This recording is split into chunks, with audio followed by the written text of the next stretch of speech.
Yeah, but it was. Okay. Try changing it up.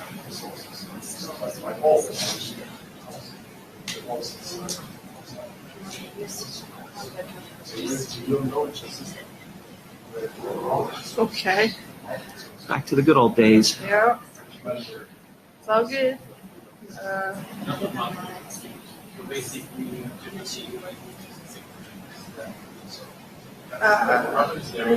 There's no backup PC, no backup Chromebook, and clicker you can use? I tried looking at You changed out this, but you didn't change out this, right? no, there's no more Chromebooks, but I don't think it's a Chromebook issue. It's the clicker itself. Well, if you changed out the clicker and it didn't work, that would, unless you had two faulty clickers, that would imply, we don't see the device here on this Chromebook. I think we're out of time. We're going to just have to suck it up. Yeah, let's go. Let's go. Good morning, everybody. Welcome to Bmwg. This is Sarah, and I'm Al, and we are the co-chairs of your favorite working group, I hope. So let's begin by doing the usual stuff. We're going to circulate the blue sheets.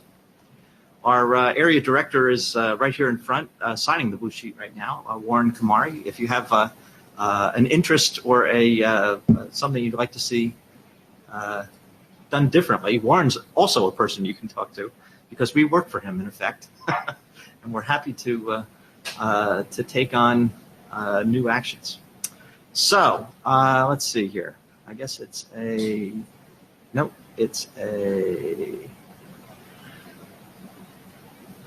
how about just enter? Nope. How about Down. yeah, well, it's doing not that. paging down yet. Yeah. All right. So the note well. If you've been to an IETF meeting before, you've seen this. It basically means that everything you say and do in this room is a contribution to the IETF. Also, messages to the mailing list and all sorts of things. But the most important thing is something I've added to the top of the note well. We work as individuals and we try to be nice to each other. This needs to be said more often. That's at least what the working group chairs have agreed on. So we're saying it now at the beginning of every meeting, those of us who have picked up on this, and let's also note that well. Thank you. So on to the agenda. First off, we need some volunteer note takers. And the reason I ask for that now is that I've just managed to post the entire agenda into our Etherpad. There are some updates to the agenda, some items that we're going to flip around a little bit. And volunteers for note taker, or more than one volunteer for note taker. So we can't start going unless we have that. And let's now sit in isolated silence while we wait for someone to volunteer.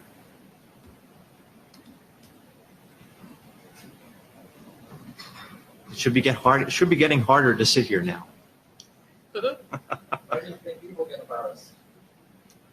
So we can do this in teams too. You can on the Etherpad, everybody can contribute to the note taking. Al sips his coffee. As long as you don't expect it to be very good. Well, Warren, that's very kind of you. We appreciate your offer. And if anyone would like to contribute to the Etherpad notes, you can do that. You go to our tools page, and we'd be happy to show you where that is sort of offline here quickly. I'll support Warren with my percentage. Very good. Thank you. Thank you. Thank you. Oh, look, that's the kind of help we need. I've been working until late last night posting slides from everybody and reading people's drafts, and it's not a two-person operation here. We need the community to work with us. So thank you. All right, so let's. Is anybody on Jabber? So we've had problems with this in the past. My machine is blocked. I think your machine is blocked, or somebody. We've had a lot of trouble with this. It used to be Echo Okay. So Okay. you go to an IETF agenda, scroll down to Bmwg and click on Meet Echo. All right. So we'll use Meet Echo for the Jabber, and that means if you're a remote participant today, and it looks like we have 3 or 4 who are not the organizers of Meet Echo, then please use the Jabber equivalent on that. Thank you, Warren. Great suggestion. All right. The blue sheets are going around. We've done the IPR sort of note well. If you have IPR associated with your internet draft, please disclose that. Disclose it frequently. Disclose it often, and in a timely fashion. So make sure the blue sheets don't get lost, and sort of keep them in the back where people will walk in and see them and hopefully sign in. We need to keep as many names on the blue sheets as possible. Thank you. So our quick working group status, that's what we'll cover first. We'll look at our charter and milestones, and then we'll hear from Karsten and his team on the benchmarking methodology, network security device performance. Nice big draft there. We have 6 continuing proposals. One from me on back-to-back frame, methodology for VNF benchmarking automation. Is Manuel here? Manuel? Oh, yes. Nice to meet you, Manuel. And then Samuel and Jacob are going to present on, actually, it's just Jacob here today, right? Samuel's not here. But Jacob's going to present on the considerations for benchmarking the NFV platforms. And then we're going to talk about EVPN multi-homing. That's a really quick one from me. In fact, it's got 0 slides. And then the multiple loss ratio search and the probabilistic loss ratio search from the team of Ratko and Maciek. Welcome, guys. So then we have a whole bunch of new proposals. EVPN multicasting is a remote presentation. Mr. Kyung-Yi Sun, is that close? Close to correct pronunciation? Okay. And then on containerized infrastructure, NFV service benchmarking from Maciek. I have a comment on that I haven't fully typed up. Sorry about that. And a couple of FYIs here. Drafts were submitted to the group. We don't have a presenter for them this time, but I did meet Vladimir at the Hackfest over the weekend. And then we also have an FYI benchmarking methodology for EVPN PWS. That's it's another draft.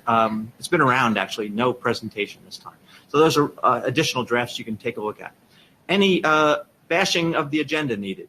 I think we've actually already done one this morning, rearranging a couple of talks. So, seeing no requests for the microphone, let us continue. So here's the status. I hope by looking at a full page of an agenda items, there are 14 of them, that you'll agree with me that proposals keep coming, and they're in all these different areas. And I'm starting to see some interesting interactions between the proposals. So I think that's one of the things we might look for today is some synergies, some areas where author teams could work together and produce a larger, better draft.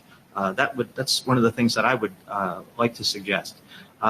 We've also continued to have some discussion in the industry on topics such as buffer size measurement, search algorithms, and traffic generator calibration. And we're going to see some great proposals on that today. Current milestones, all red. But I think we're doing fairly well on all of these. So it's up to the chairs to go in and do a reassessment, a job on each one of these. I mean, the bottom line is we've only adopted drafts for 2 of these, I think. The methodology for next-gen firewalls and the EVPN benchmarking. So, we've got to move up and pick up the work that would help us to satisfy these if that's what we're going to do. Otherwise, we get rid of the milestones. So, and if we pick up any new work, that means adding milestones, of course. So, let's get the milestones done that we got, and then we can think about some other ones. So, no new RFCs. We're still working on a charter that I think it's a little less than a year old now. We have a supplementary Bmwg page. Who's new in Bmwg, attending for the first time? Please raise your hand. Great, it's like 5-6 people. That's good. So you'll find this is a very easy group to join, especially if you spend any time in the lab doing testing. If you like to read email, that's another thing we do. And if you can read some other people's drafts, you'll get an idea of what we do here. If you read some of our fundamental drafts, like or the RFCs, like RFC 2544 or RFC 2889, I mean, these are the real pillars of our work that we're leaning on still today. So I suggest that you get involved in the group that way. And if you have any questions about things that you might get started on, drafts to review in your area of expertise, please see either Sarah or I after the meeting. We'd be glad to help you out with that. So welcome to the group. And to everyone else, welcome back. All right. So here's our work proposal summary, and I haven't added all the new proposals here. In fact, I mean, there's 2 that are in green, which we've actually adopted, so they're not proposals. There's some other stuff in here, the SFC, that's kind of expired now, that's gone. The network service layer abstract model, that's gone, but we have other proposals that might take the place of that in the things that we've looked at in the milestones here. So fairly good activity on back-to-back frame testing. We need to see more activity on some of these others. And we need to make a second page of these to cover all the proposals. And we'll do that. We'll do that eventually. I mention this at every meeting. Eventually, the security area will review our drafts. And the security area doesn't review our charter when they review our drafts. And sometimes the security area reviewer flips out when they see that we're doing all this stuff and sending traffic across the network and congesting the hell out of network devices. It's a real shame that they don't read the charter. But then if we put this in our security considerations section, it immediately alleviates all the issues. Oh, this is just in the lab. I get it now. All right. We still get some comments from them occasionally, which is fine. But we're happy to deal with that. But this dispels a lot of problems. So I strongly suggest that folks use this, but it's up to you. And I think that's it. So that's the chairman's slides. Any questions, additional comments, Sarah? Okay, thank you. It's good to hear that from someone. All right. So off to the next here. Let's see. All right. So on my version of the agenda, which is somewhere here. Yeah, I'm really sorry. When I pasted this into Etherpad, all my text came out pink. So those of you who've looked at that, no, nothing wrong with it, but it's like, I mean, it ends up being a low contrast thing for me. Yeah. So as part of our status, we said we were going to cover the status of the benchmarking methodology for EVPN and PBB EVPN. So we had a working group last call. And Sarah and I looked at the list, and essentially there was the working group last call closed without a single response. So that's not good. That means we can't close the working group last call. In fact, I think it means we have to have another one. So so that's what we'll do. We'll have another working group last call on this, and I'll ask Sarah to start that when you get access to your email, please. And then and we should cross-post, I think, to the beer working group where they work on EVPN. So we should have the benefit of their input. It's always good for our group to cross-post to a group that has effective expertise in the area as well. I mean, we're all testers. We can't expect to be experts on everything, like next-generation firewalls, for example. So in that topic, which is coming up right now, I've actually requested an early review from the security director, and hopefully, and I've asked them to find somebody who's a real firewall expert to provide us some additional comments there. So that's the beginning of our interactions with IETF on work like this. It's work we've adopted, so it's perfectly legitimate for us to start to ask for early reviews. Okay. So off to the next here. Let me. Brian. Monkman is having an issue with his microphone on Meet Echo. So I'll relay for him from the Java room. Okay, thank you. Sorry about that, Brian. All right, so our so that covers that basically covers the status, the charter, the milestones. So now we're going to hear from Karsten Rosenhobel. I'm sorry, Karsten, I couldn't spell your whole name out in the agenda slide there, and so I ended up truncating everybody's name so that it didn't go across two lines.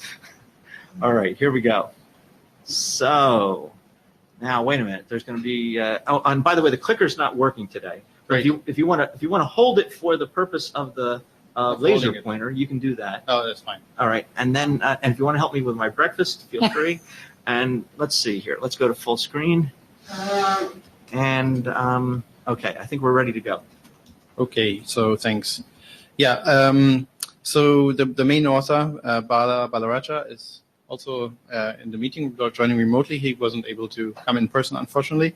And Brian Monkman from the NetSec Open Group is also on remotely available. And Tim from IOL, who's also contributed heavily, is present here. So any questions, I hope we should get covered. Yeah, so this draft has been presented before, I think at ITF 103 and 102, and not sure about 101. So if you can move to the first slide. We've continued to refine this, so unfortunately many of our discussions are not usually seen over the Bmwg mailing list because we have a separate group. It's called NetSec Open, and we have like discussions and weekly calls, and actually we used to have 2 weekly calls until a short time ago. And we've basically had a lot of internal drafts, so before we upload anything to the ITF official document repository, we basically have internal reviews. We used to have a separate set of test cases for transaction per second. We figured in the proof of concept test we can merge them. So now we got down from 11 main test areas to 9 because we merged the transactions per second with the throughput test. So that's actually making things more efficient. We added more system under test features. We clarified more stuff, and in general, our draft grew with the attempt to make things as precisely defined as possible. So the main goal here is to make sure that anybody who applies this document to a firewall test will yield the same results. So basically to iron out any uncertainties, any black spots of not being defined. We also improved the test procedures. So we actually found when working with multiple labs and multiple test tool vendors that some of the text was not precise enough yet. So we improved the test procedures, both to make them more reproducible and also to make them more precise on how exactly to set up things. And to this end, we also defined more TCP parameters. Like we had a long debate about the window size. There were also some discussions on the mailing list about delayed ACK and congestions windows and so on. So I think we have now defined a precise set. So please look at the document and see if you're agreeing with that. And this exact parameterization actually enables test automation. So there are 2 commercial test tool vendors in the process of automating all of these tests right now. One of them has reached 90%. And the other one has said they should be ready by the end of Q2. So it seems like that's another good proof that the standard is actually implementable and is precise enough. So next slide, please. Just for those who might remember RFC 3511, the test methodology for firewall performance benchmarking, that's a couple years old. So we have never really discussed whether we actually want to formally supersede it. I think that's not my goal, but just to put things in comparison. So some things like the traffic requirements were not defined back then, and here we have a precise requirement about the object sizes and the traffic mix. That's very important because many firewall vendors went to like very small object sizes for some tests or very large one for other tests to optimize the results. And it's important to have this comparable in an apples to apples way. We also define the cipher suites. That's actually very important as HTTPS becomes much more widely used.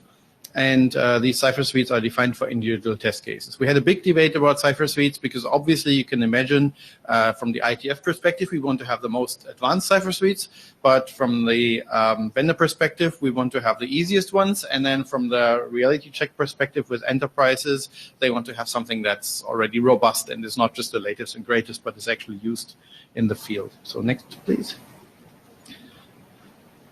Regarding the rule sets, we defined like ACLs and so basically rule sets for firewall rules in a specific way. We tried to come up with different definitions for different sized firewalls. So again, I ask you to review this. So there is a table in the document which says there are XS, extra small types of firewalls. There are small, medium, and large firewalls. They're characterized by their maximum throughput. And of course, the larger a firewall is, the more advanced it is normally. So we cannot expect the same CPU power, the same feature set from a very small firewall that's usually used at a very small branch office or at a CPE site or whatever. So that's why we define different rule sets. But of course, that's arbitrary, and it depends on many factors. So if you have any comments there, that's welcome. We also defined, so the 4 different classes. Can you take any questions questions now? Yeah, sure. Just on the rule set itself. Don't forget to say your name. Oh yeah, sorry, Jacob Rapp from VMware. Mhm. I was looking at the rule set as well as the throughput recommendations. Mhm.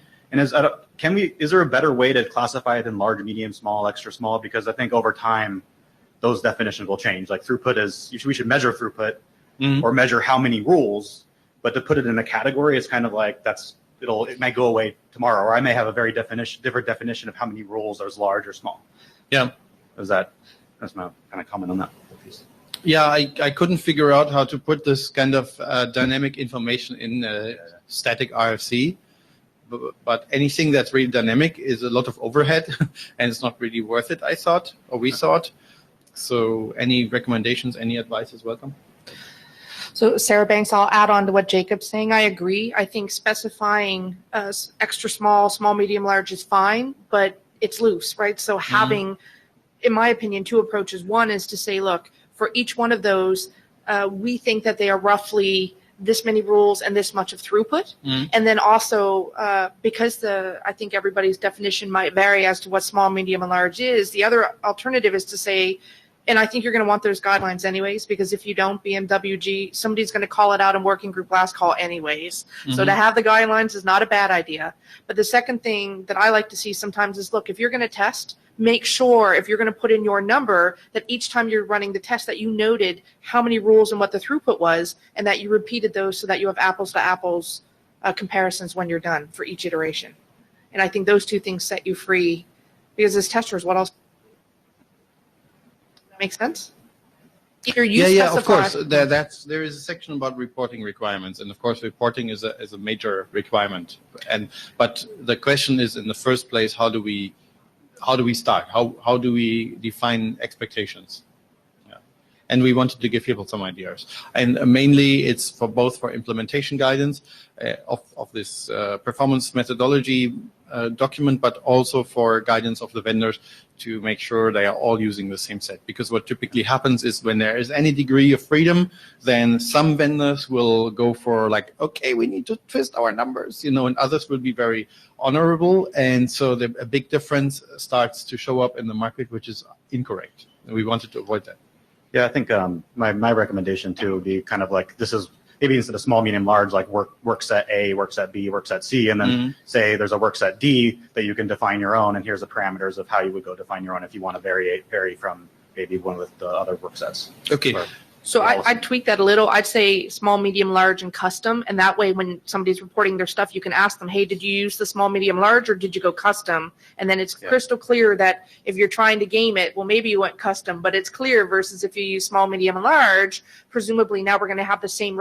It's a decent apples to apples comparison of different vendors because you use the exact same number of rule sets and throughput. Yeah, but this term small, medium, large to me still is a loaded term because I looked at the number of policies, and in my world of firewalling, put my vendor hat back on, like I can say my rules maybe go from large, extra large to jumbo. right? Because I'm fundamentally doing it a different way. So like that's where it's. Yeah. And at some point we run out of expletives. Yeah, exactly. Maybe it's best just to have Or A, B. ABC and the the kind of the general categories that. Okay.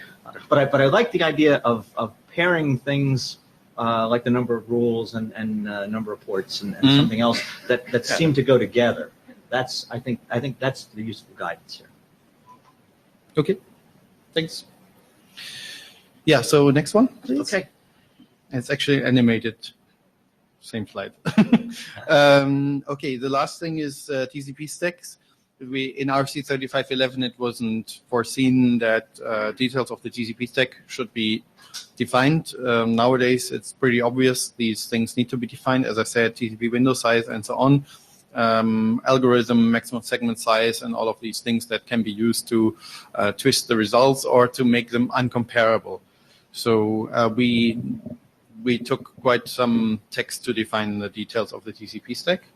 So as a participant, Al Morton has a comment, and that is that TCP's dynamics are affected by the round-trip delay, even with Cubic, which tries to be independent of it.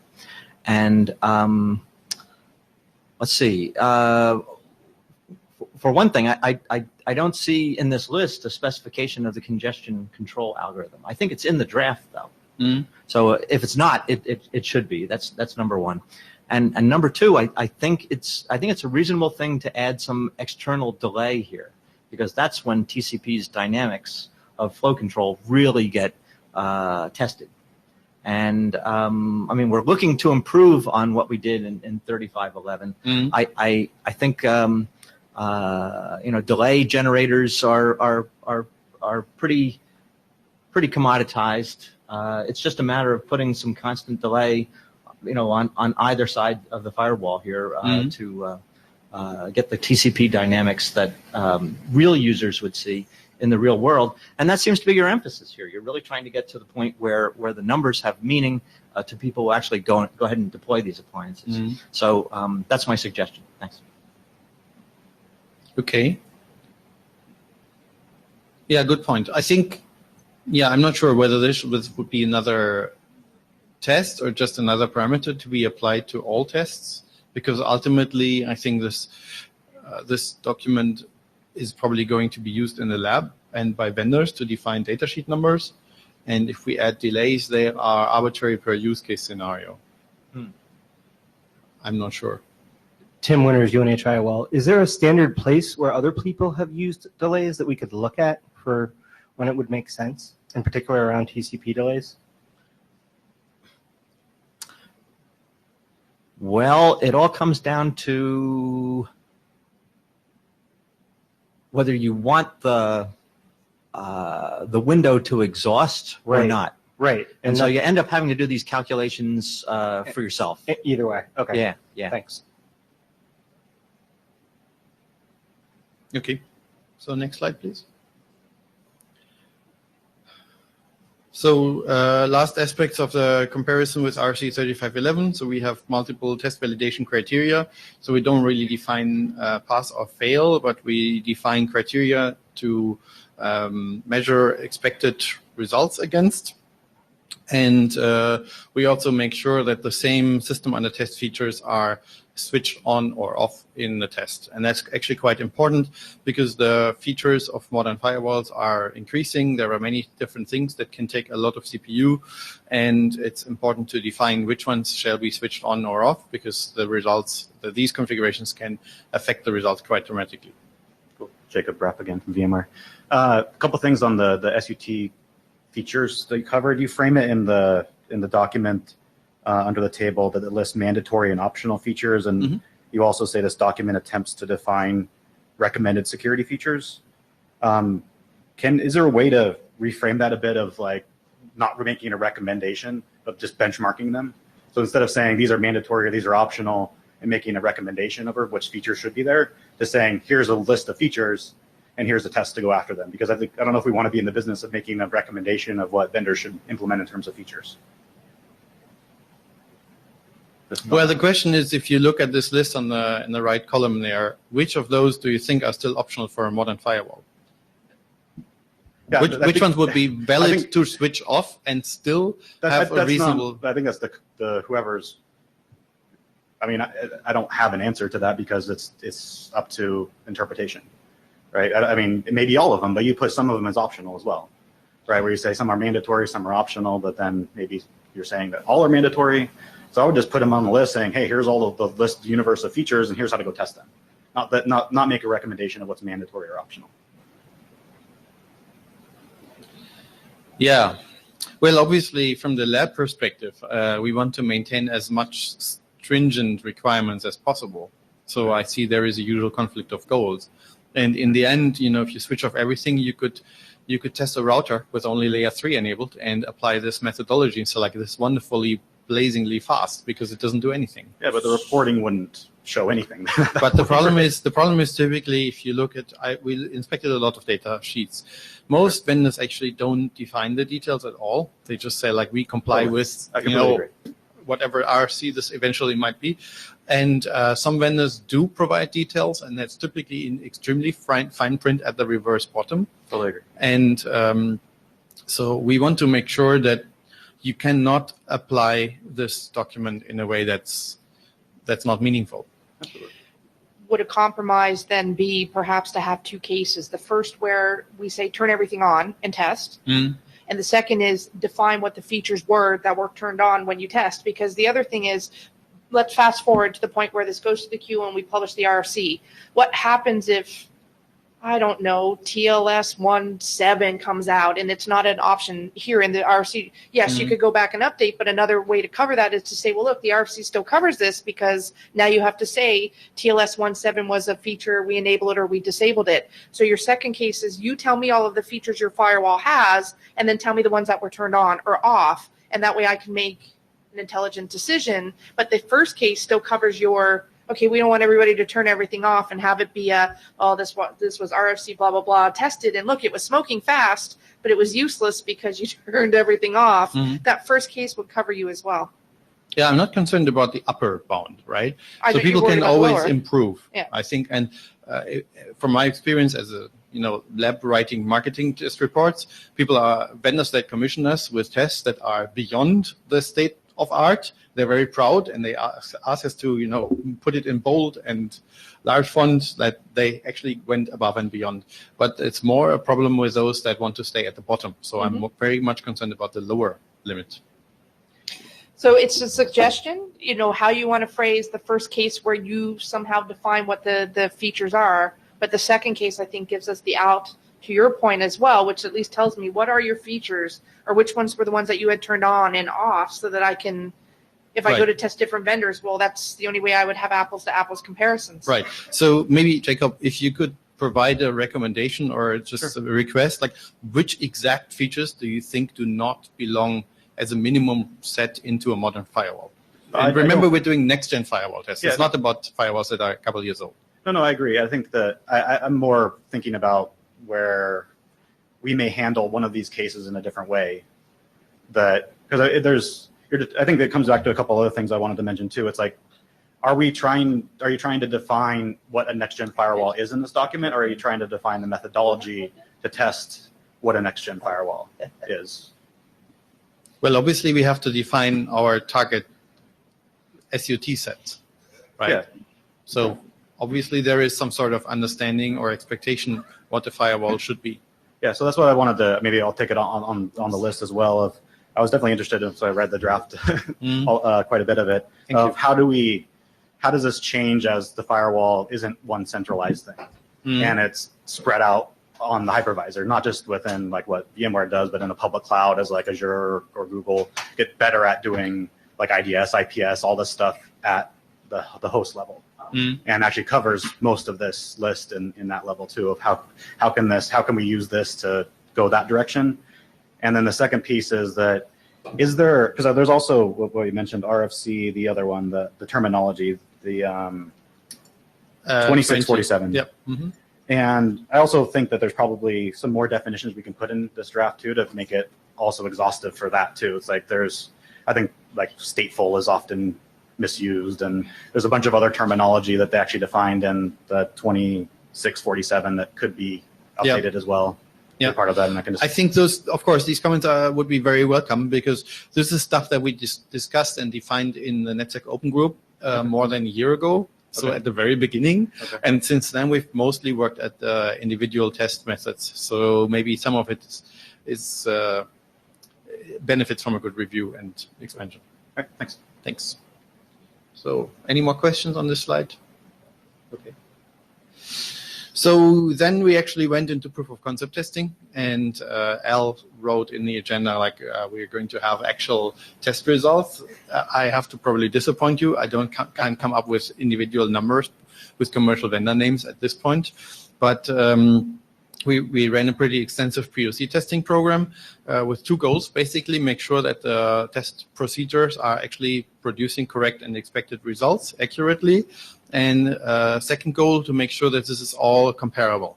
And this is actually quite important. Most of the security benchmarking tests that exist in the industry are proprietary single lab things, or actually all of them. So it's comparison is not a problem because it's only one lab and with one tool vendor who governs this program. But in our program that we want to create based on this document, in NetSec Open, we want to have multiple labs, we want to have multiple tools, we want to have, of course, many vendors, and that requires that all of the methodology is precise enough that it always creates the same results, independent of which lab runs the test and which tool they use. So that was the second goal, to make sure that it's possible. And actually, that yields quite a number of interesting challenges. So we started with this in October. It was ENTC and IOL running these tests. There were Spirent and Ixia involved, and 4 firewall vendors, which I will not name. Some of them also did tests at their own labs, and we have initial results that we are discussing under NDA in the NetSec Open Group, so you're welcome to join, but I don't want to pitch it. So if you go to the next slide. So what I was able to provide here is the results of a test or analysis of the results of the test that we did at ENTC with one commercial firewall vendor. And we ran throughput tests according to the draft with an automated test tool. And the results were actually 40% higher than the vendor had published in their data sheet. And that's quite interesting because this is one of the vendors who I said earlier, like they want to go above and beyond. They want to be industry leaders. So they switch on everything and then they report a number. But of course, that puts their number fairly low in comparison to others. And since some of the stuff, like proprietary stuff that they used to switch on to create their own datasheet number was not switched on as per the draft standard, our numbers were 40% higher than the vendor datasheet. So the next topic was the session capacity, and the session capacity is less of an issue because it's a fairly static number. So the vendor data sheet didn't provide any details, parameters, but the results were identical. And the last topic were the connections per second. And in this case, the vendor actually used very small HTTP transactions with 1 byte content, which are unrealistic. And we debated this in the group for a long time. There is no real use case with 1 byte sized HTTP transactions, although vendors really love it, and a lot of them fought for it heavily. And they also had the classification of the application suppressed. So they basically said for connections per second, we want to be as fast as possible. So that goes, that explains maybe a little bit, Jacob, why I am a little resistant to allow switching of things. Because if you switch off things, then you get very large numbers. So in our POC, the results were only half of the vendor datasheet numbers. So as you can see, there is no clear linear relationship between a datasheet and what we yielded in our POC, and that's actually quite expected. So I expected most of our numbers would be lower. I didn't expect the first result, but it's actually a good point because there is no agreement in the industry how to measure these things. So the datasheets are too much varying in either direction. And they're not even paying attention to good old 3511 when it. Yeah, no, of course not. Well, no, not really. Yeah, no. yeah. So we have 2 jobs to do, and that is to raise the visibility of this, and then make sure that this new RFC, when we finally get there, has some adoption. And it sounds like NetSec Open can help with that. So that's great. Yeah, I hope so. So further findings, there were some false positives.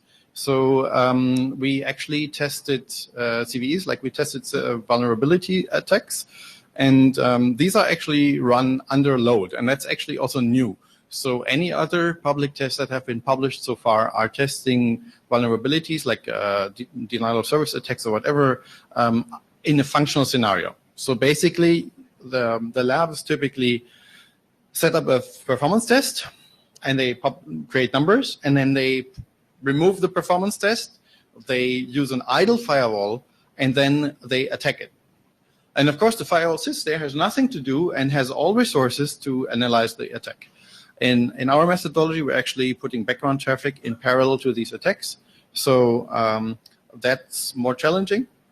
And we also use the NIST database of vulnerabilities with certain parameters that are precisely defined in the document to create a selection of, a couple of hundred potential CVEs. And not all of them always work for all vendors and similarly well. Let's put it that way. So there were some false positives, and both the test tool vendors needed to improve their way how they test these vulnerabilities, and the system and the firewall vendors needed to improve their false positive detection. So we needed to run a lot of manual tests for troubleshooting, and that's another reason why we automated things. So with any new methodology, of course, there's a lot of ramp up. It's first about understanding, each vendor is used to doing things in a certain way. Now they need to do things in a different way. So it's also finding new problems with new methodology. So that's why automation is critical.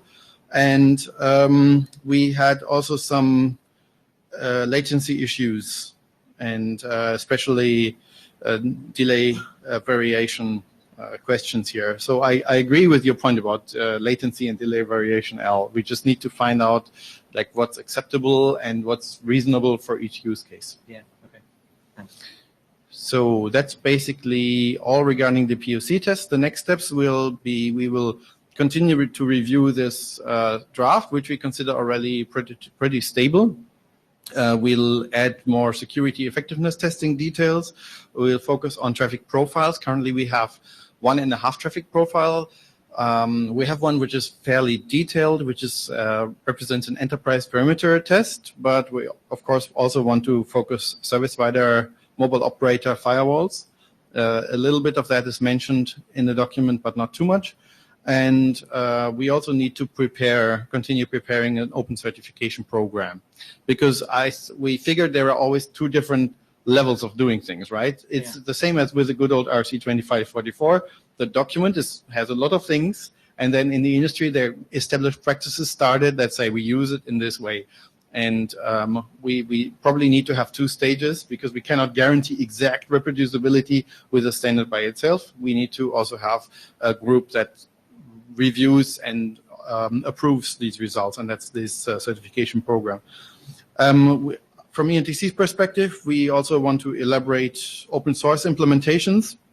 The problem is, or it's maybe not a problem, the fact is that for any domain-specific layer 7 testing, we have to use commercial test tools at this point, which is fine. We're getting great support from them. And there are actually not only these two, there are 3 more that are in the queue of joining. And but still, it would be useful to do some testing with open source test tools. And but these configurations are quite complex, and for us at least overwhelming. So we ask for support and help from some groups, for example, for use of T-Rex or other open source testers.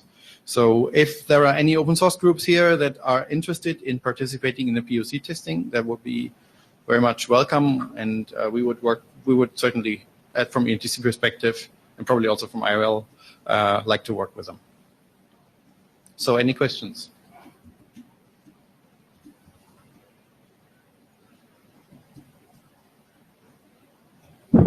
Oops. Hi, Tim Chown. I think this work is really good.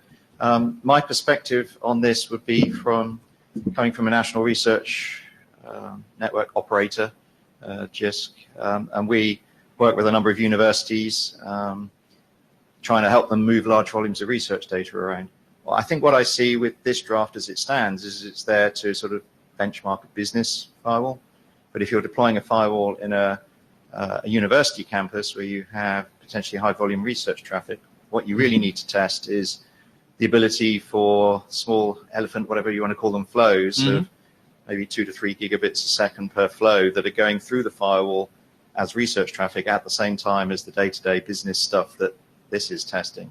And what we see, for example, even with a university on a 10 gig, which I probably wouldn't call large these days, link, if you put a test box on the edge of the campus directly on the router connecting it to our backbone and put a test box behind the firewall inside the campus, you will see when you try and push large volumes of traffic through, instead of getting about 7 gig through at the edge where there's 3 gig of just general business traffic, you only see about 4 gig. So the firewall's basically cutting the throughput of the high volume traffic by about half in the busiest parts of the day because of all the background traffic and processing that. And that's a fairly well-known modern firewall that's suffering in that way.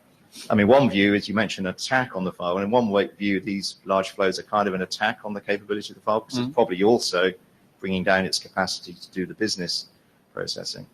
So that's a little bit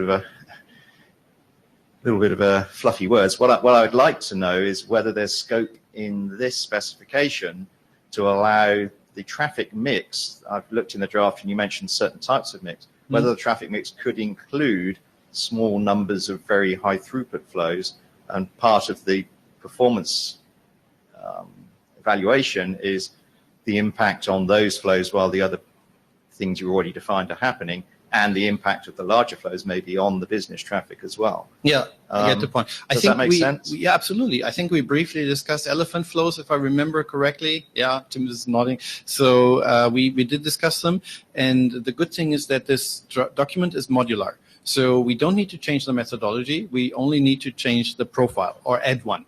So we could say we have an enterprise perimeter profile. That's what we've been working on. Then we could have a mobile operator, let's say, whatever, file profile with a lot of TEs, terminals sending small amounts of traffic. And then we could have a, let's say, academic area profile.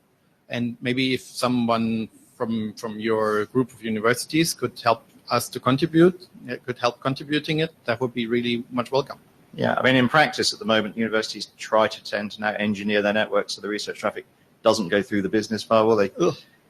They apply security policy to it in a, leaner way, the sort of the sort of science DMZ type of approach you may have come across. So, but it would be much more interesting to try and encourage the performance of these firewalls and whatever their internal architectures are to not be hampered by these types of larger flows and to actually process them equitably with all the little, you've shown the little tiny HTTP traffic that's going through.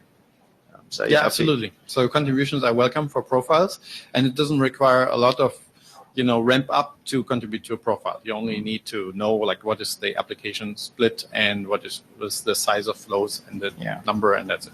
And there was a really good comment you made about the round trip time as well for TCP. So that sort of degradation I was talking about was for a sub 10 millisecond RTT. It's between two sites not far apart in the UK. Right. Obviously, when you're sharing research traffic with the States or something, you're going 70, 100 milliseconds, then the impact obviously will be greater. How you might simulate or do that is an interesting question. But I think if you're trying to get practical results for a university that wants to buy a firewall and know its research traffic is going to be performant through it, that's the type of thing you need to know about. How you do it is another question. Yeah. Okay. Thanks so much. Very good. Maciek, before you go, admin interrupt here. Where are the blue sheets? So don't bring them up. Just make sure everyone in the back there signs the blue sheets, like Nalini and Mike. I saw you guys come in late. and make sure others do, please. Thanks very much. Sorry for the interruption. No worries. Maciek Konstantowicz, Cisco, also FDIO SysIT project, so open source. One comment and one question. On the open source, so I have to admit I didn't really read the drafts in detail. I sort of fast scanned it. but it's an interesting work. Thanks very much for driving it home. On the open source benchmarking tool point, you called out T-Rex. So I would be very much interested to collaborate to see to what degree T-Rex can apply here. We're using T-Rex extensively in our project, and it's got a stateful capabilities with APIs now enabled. So I'll take you on following up on that. Excellent. Second question, what I haven't seen from what you presented and also from the draft, are you focusing only on the closed systems, on devices, or are you also looking to apply the methodologies described in the draft to NFV space, covering the VM-based and the container-based network functions? Internally at NTC, we've run this methodology with 3 virtualized firewalls, and it works as well. I mean, shouldn't really be a difference from the black box perspective, because from the application layer, the goals are the same. If a customer wants to have a firewall function for a certain application use case scenario, they shouldn't really see any difference whether it's an appliance or a virtualized solution. The traffic streams are the same. The expected performance is the same. So maybe as Jacob has said, if you really split, if you go away from perimeter firewalls to like firewalls on many places in the cloud scenario, then the profile would be different, maybe. But in general, there is not much of a difference. So definitely the document shall apply to virtualized firewalls as well. Excellent. So you actually guessed my second point, which is we're spending quite some time looking at the distributed network functions, specifically in the cloud space with container networking function. And that's actually to the question asked earlier, to what degree the methodology may change because the way that the composite device is built is different. And whether you want to also capture that in the draft, where the actual functions that you are testing are distributed across multiple DUTs, forming the sort of the cloud of DUTs. Right. So yeah, any contribution is welcome, either just here via the mailing list, or if you want to be more in-depth involved, in NetSec Open there are currently quite a number of firewall vendors participating, but none that are really just focused on cloud firewalls. So, but you consider this in scope? We consider this in scope. Okay, thank you. So there are 2 comments, both from Bala. The first is that in the future, NetSec Open will also create multiple traffic profiles, and Brian agrees. The second is for virtual test, reporting may be different, and we need to specify the number of vCPUs, the amount of memory, et cetera, et cetera. Yeah, good. Thank you. That was actually the thing that I forgot, is the resource utilization, which is one of the critical things in the NFV space. You measure performance, but there's a difference if there are 2 cores used or 5 cores and other resources. So that's another aspect that we'll have to capture. Yes, of course. Thanks. But very useful. Thank you. Thank you, Karsten. Great So presentation. last question: What are the next steps here? I mean, I saw a thankful, very very green column on NetSec Open. Well, it was that's the adoption summary thing. So green means that you've been adopted, and we did have a call of consensus on working group adoption back in December. So you're in now. Now we really rough you up and try to get this thing ready for the final working group last call, and then the process that goes beyond that, which is IETF last call, where any number of people and the directorate reviewers can throw in their comments. That's why we're trying to get an early security review to take benefit from that, and then finally the IESG gets to review it. So I mean, these are multiple steps that hopefully we can move along.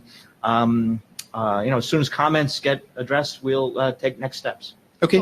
Thanks. Next steps is to, I think, address the feedback and the comments you got here on list, because there's a lot, and it's really good, particularly if you're going to bring in the vCPUs. The resource utilization in virtual environments is awesome. And I want to add, Brian is asking me to mention that NetSec Open Bylaws mandate members agree to abide by RFC 8179 guidelines. So I said it. We'll see if they actually do. Okay. But back to next. Anybody know what that one is? Yeah, not off the top. My bad. All right. Well, that's an action item for the chairs. What is RFC 8179? Well, we can actually look that up here. Okay. Thanks. All right. Thank you very much, Karsten. The IPR one. Yes. Okay. Good. Thank you. Excellent. The next topic is updates on the back-to-back frame benchmark draft. I'll say, sitting here as chairman, that we had a working group adoption call on this draft back in December, and we haven't finished that call. But let me give the quick presentation, and then we'll maybe make a decision here. Yeah, do you want to, I was going to try to arrow for you. Yeah, please do, because Yeah. I'll get up over there. Okay.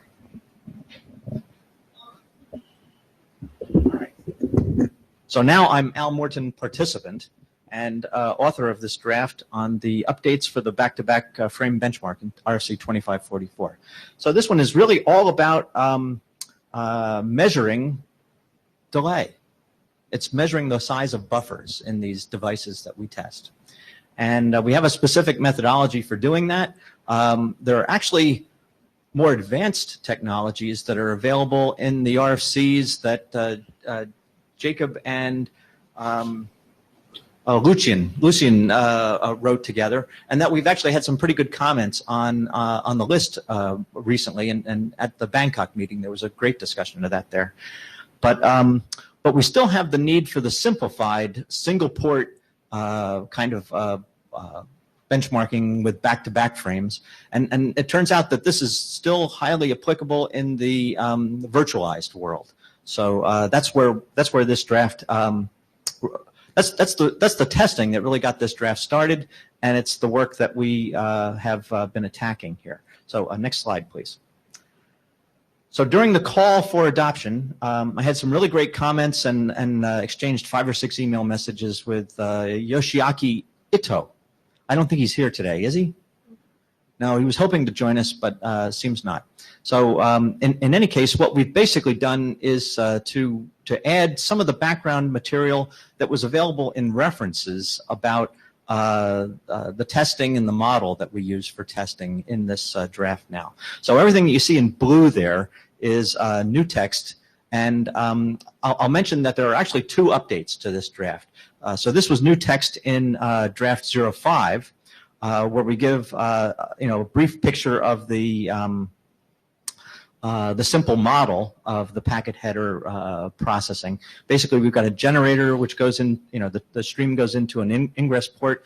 It's producing a back-to-back frame of a back-to-back stream of frames, and a buffer captures that. Header processing tries to forward it out the egress, and eventually the receiver receives that. So the general test procedure is that we send in this long stream of back-to-back frames, and if the buffer and the combination of the buffer and the header processing are able to transmit that burst effectively, then we haven't actually characterized the size of the buffer yet.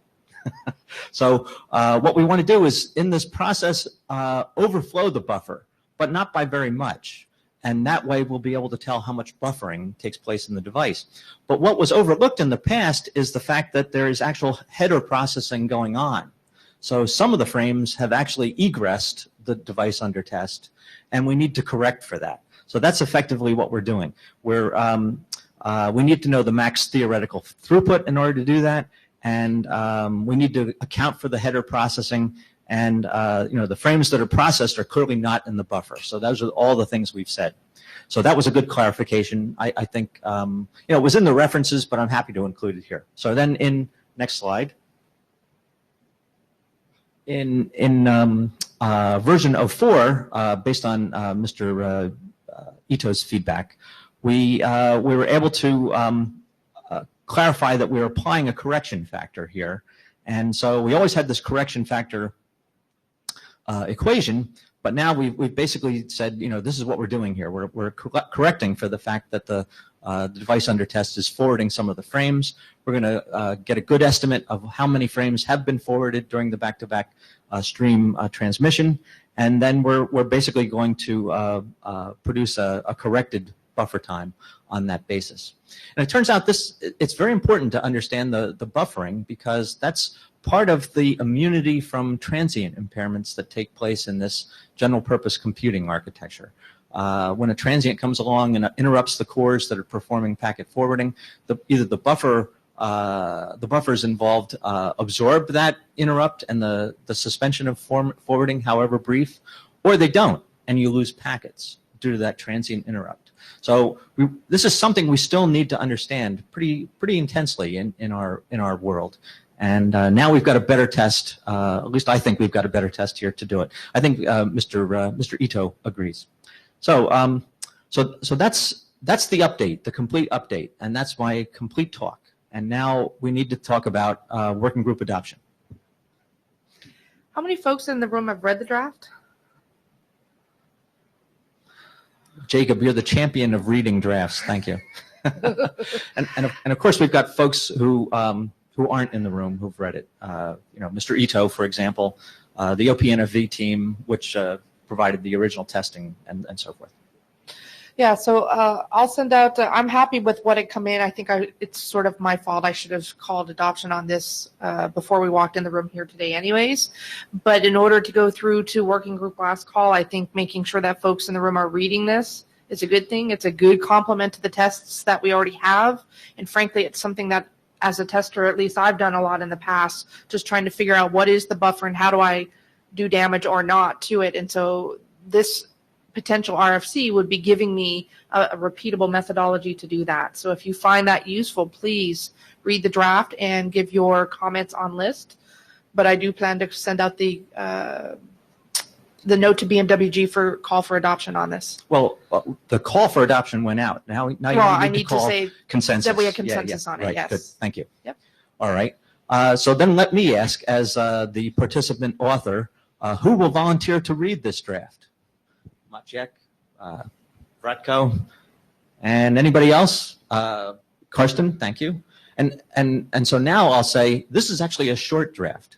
It's one that if you volunteer for, you won't be overcommitted. But thank you for those volunteers. Much appreciated. Okay. And let me go back to my chairman hat for a moment.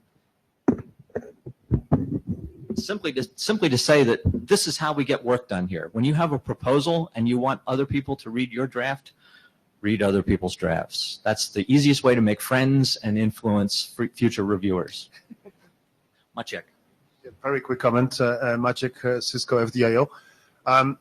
So I scanned the draft. I haven't read it. I'll read it properly. The goals look extremely useful and applicable.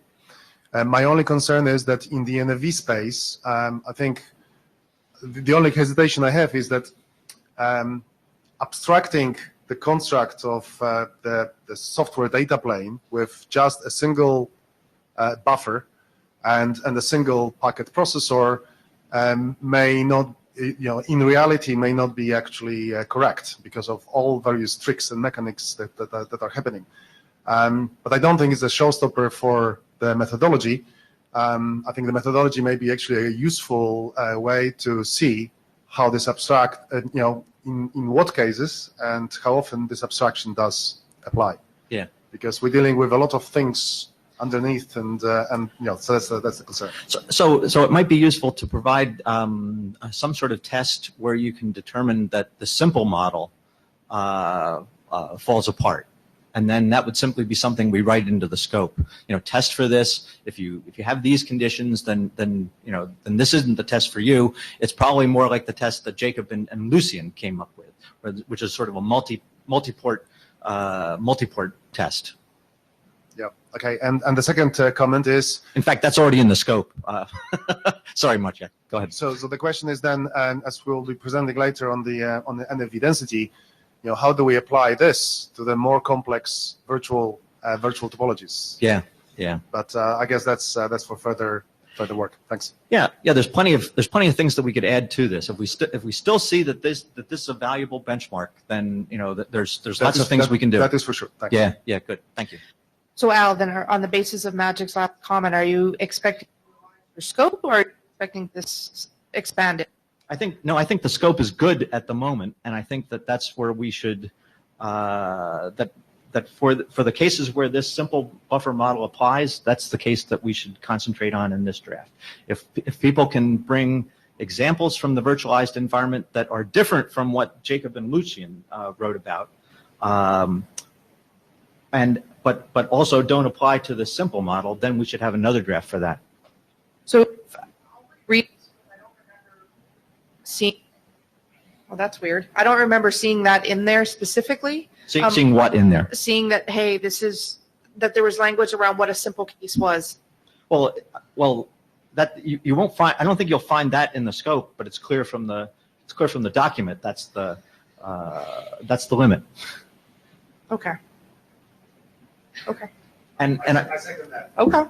I mean, it may not specifically mention the simple model, but it mentions the port-to-port relationship that this applies to. So in your mind, simple is the port-to-port versus the multi-port. Yeah, that's I right. see, That's I see. right. That's right. Okay. Yeah.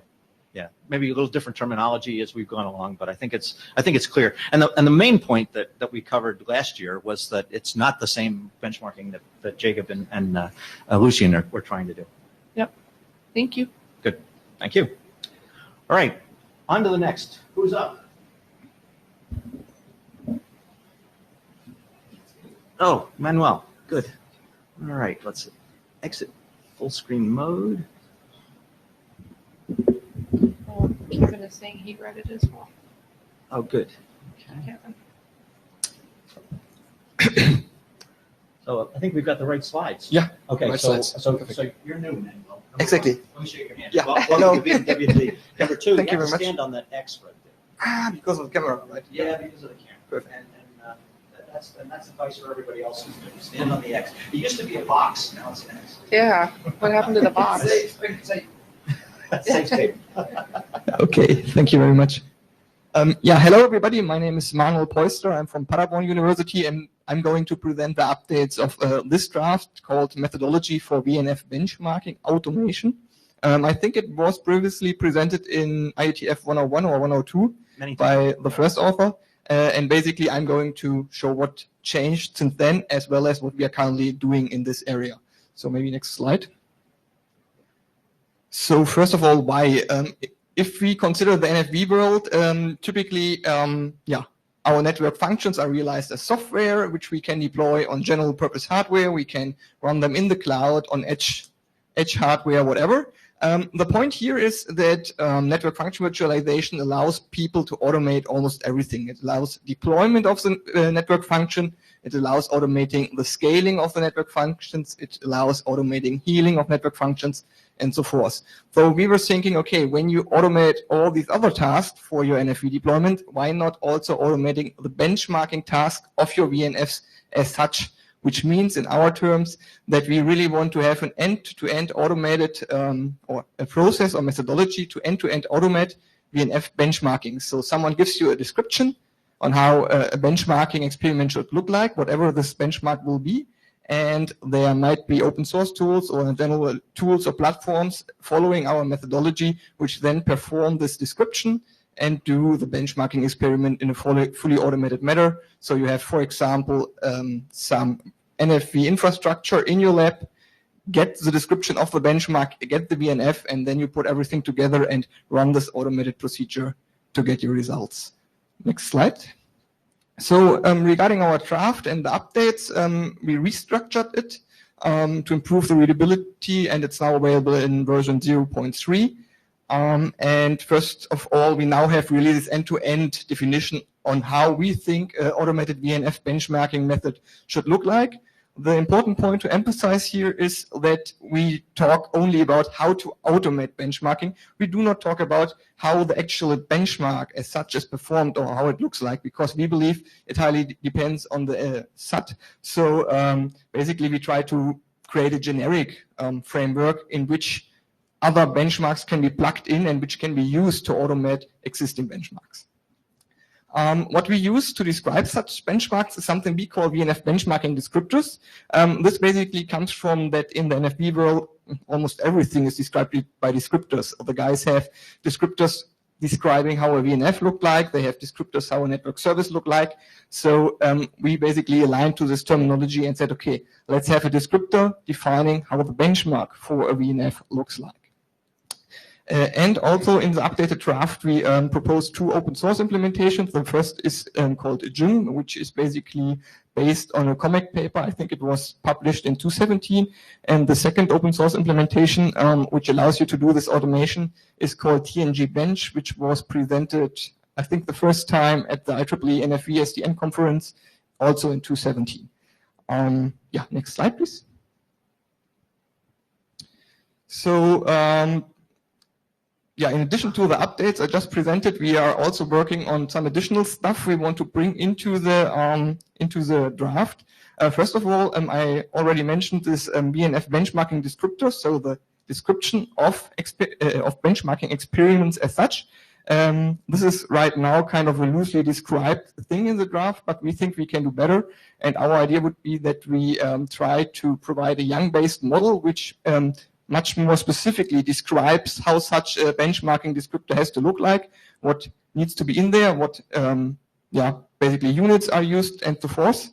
And this really would allow it to also simplify the implementation of automation tools, because if you have a clearly defined model, it's much easier to rely on what's in there and how and to write the tools which can read them.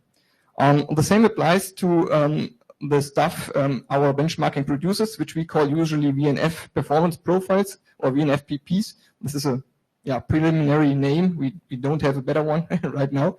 And we also think that therefore modeling should apply, and we should have kind of a standardized way how such outcomes of this automated process have to look like. But this is still under development. In addition to this, as I said, it's a generic framework for automation. This means we basically plug in traffic generators, monitoring systems, and so forth.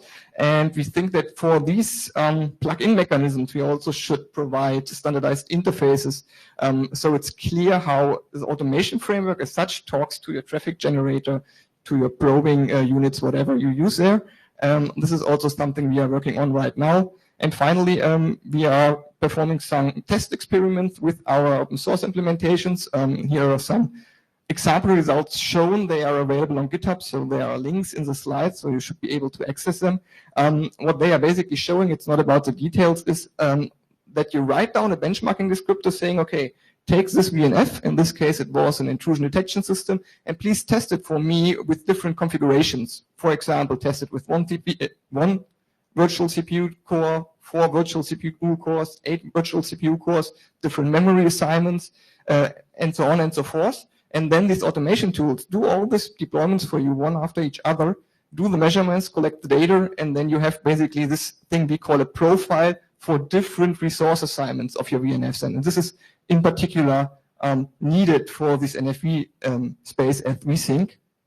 And maybe the next slide also mentions this, which is one of our main goals here, and also one of the main issues right now. I'll just interrupt a moment there, Manuel. Sure. You did see that other draft that has a Yang model for traffic generators, right? Exactly. Yeah, This is what I mentioned here on the slide. So what now for our biggest issues right now is how to have a generic representation of the results generated by this automated benchmarking, because having automated benchmarking in NFV makes the most sense in our minds if you can use it somehow. This means that the outputs of it, the outcomes, must be machine readable again, because then things like the orchestration solutions used to orchestrate and manage NFV deployments in production can directly make use of the outcomes of such a benchmarking process, for example, to make good resource dimensioning decisions. And this is one thing we are right now thinking of. It's not clear to us right now how this generic representation will look like. And further, what we think, as you already mentioned, we saw that there are some other drafts which might be directly related to our work, especially this Young data model for this test management.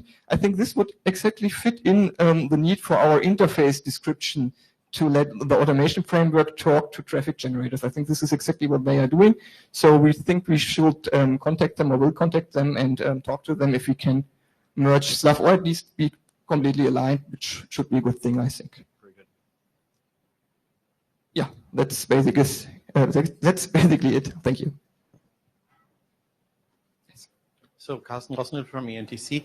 How far is the draft at this point? Do you consider it almost done, or is it in its early stages? I think since we are still working on the Young models, which we want to basically include in the draft, I think there are 1 or 2 more iterations needed to have it ready. So you think it's already pretty mature? It's not like, because I'm asking because Personally, I don't really understand from a lab perspective Mhm. how to use it. Mhm. It's very abstract, Mhm. and it has a lot of things that are,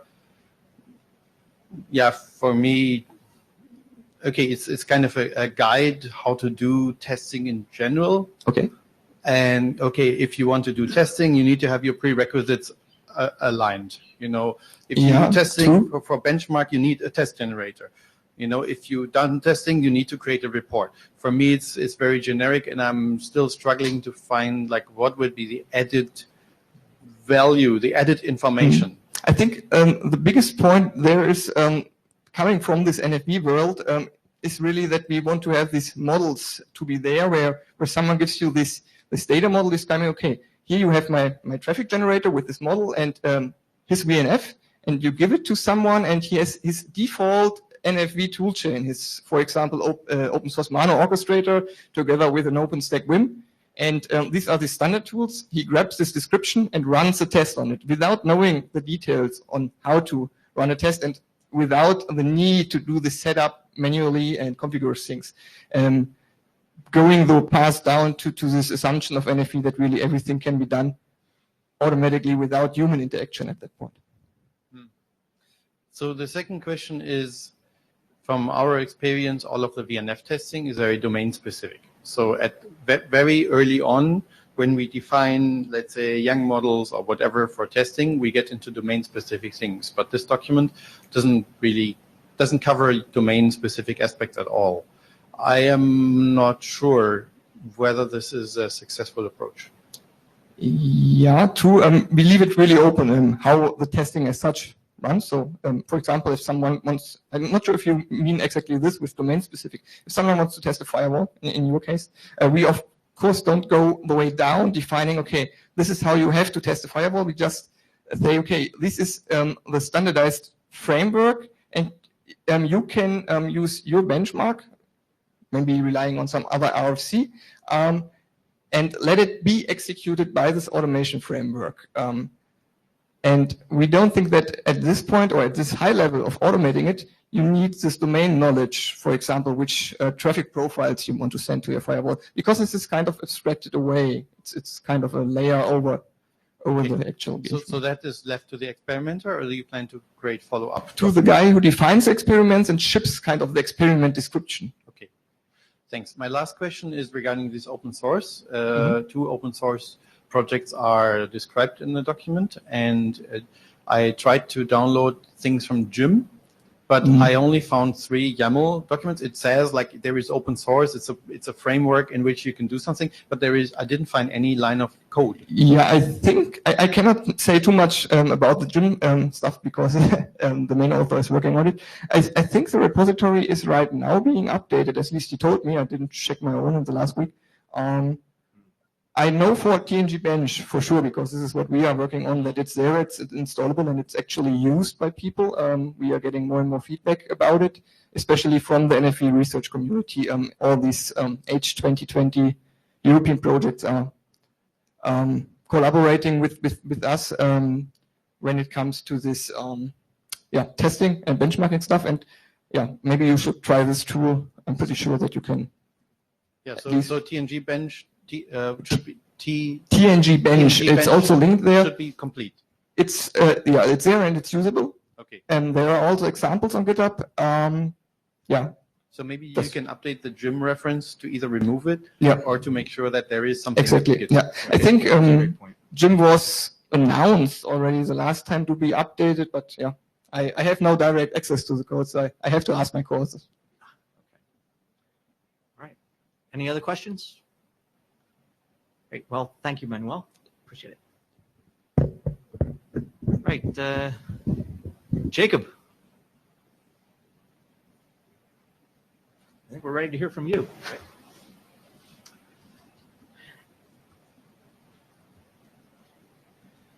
All right, thanks. I'm Jacob Rapp from VMware. This is a draft on benchmarking virtual networks. Might want to tip that mic up a little bit, sir. Let me actually get a little taller here. Okay, there we go. Actually, it's a screw on the side there to raise it, but then nobody else is going to be able to use it. That's all right. I'll lean down here. Used to it. All right, we can go to the next slide here and get right into it.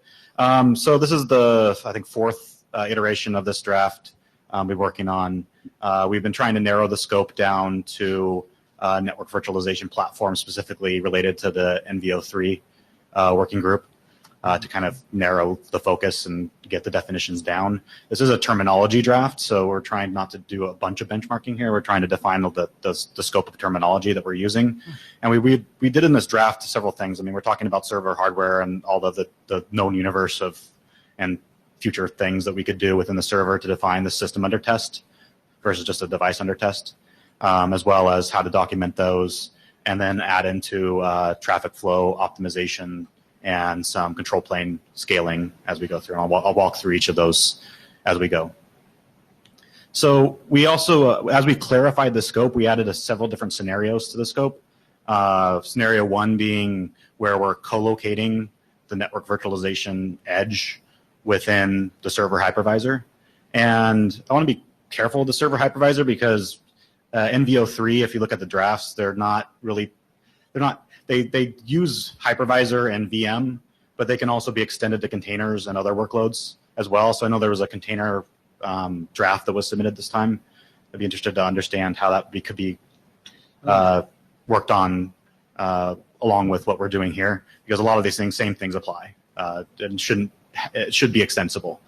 And then there's also scenario two where we split the NVE, and this is becoming more and more frequent as you try to live in a multi-cloud world where you can kind of extend the virtualization edge where you're not in the domain. And this happens in the virtual world too, not just in public cloud, but you're somehow split away from the actual workload itself. And we walk through those things. Learning, overall learning performance in general, we started to take a look at, because there's going to be, you can pre-populate learning, of course, but then there's also how fast you learn and how you learn under different stress scenarios, which we get into kind of some of the VM lifecycle or the workload lifecycle of the application.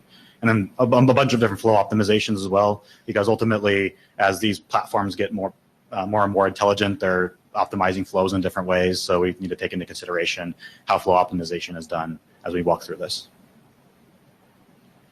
So a quick review of NVE co-located versus split. This is what I talked about before. I won't spend too much time on this slide, but kind of the top diagram is defined in RFC 8014, and the bottom one is kind of defined in 8394, so we're trying to use the same terminology within our drafts of what is split versus co-located as we go through.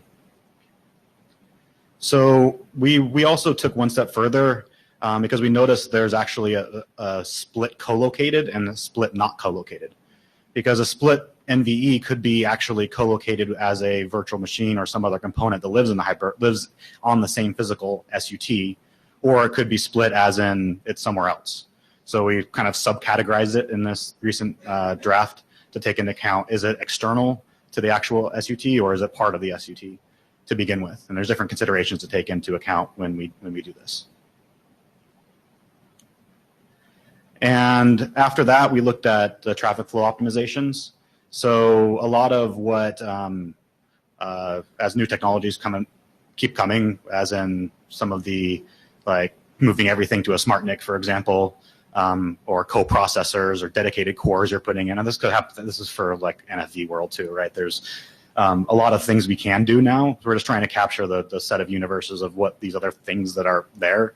So the hypervisor may not be living within the actual tenant, not tenant, but the actual processors on the servers anymore. They could be living in a smart NIC, for example. And there's definitely different considerations to be taken into there. And then like there's fast paths, for example. I may have actually different paths depending on is the flow long-lived or is it short-lived. I may have all short-lived go through one path, and then as soon as it becomes a long-lived flow, I might program it to take the fast path. And there's definitely different processing considerations to be taken for that. The state changes, I put a kind of a work in progress because we're still kind of working this out, and we want to make it more generic, not just VM creation. The NVO3 working group really took a look at the VM area, and this really applies a lot more to the split NVE scenarios. And this actually applies to containers as well, as if you have a container network interface where you're trying to like get information about what's happening, but you're not part of that system. Yeah. So how does those like creation events happen, change events, migration events? What if this thing just dies and decides to come all back up all at the same time? How can we look at some of those scenarios within it as well? So we started to add in that control plane scale considerations as we go. And this is just a continuation of the VM events slide. Keep going. So I wanted to go over some test results. So that kind of ends like what we did, but I wanted to show why this really matters in some of the tests that we did. And this is a really simple, easy test to run. It doesn't even require any fancy software. It's just using iPerf with several different threads and over a given time. So this test was run with 4 VMs and 4 threads each, so around 16 threads as we go through this. So if we look at the results for this, right, I mean, of course, offloads, this should be hopefully no surprise if you've ever used any of these offloads before. The offloads definitely matter when you're talking about the virtual world. And because we're not necessarily looking at every packet all the time. We're looking at big 64,000 byte chunks versus the packet by packet, because we're not really doing like any network function virtualization on it. We're just the end application. So we just look at big chunks. So TSO, LRO, RSS, all add to the equation as we start doing this. And I'll mention, I mean, this is a good time to mention it. We've reserved some time after the session today, our Bmwg overtime, to go into detailed test results.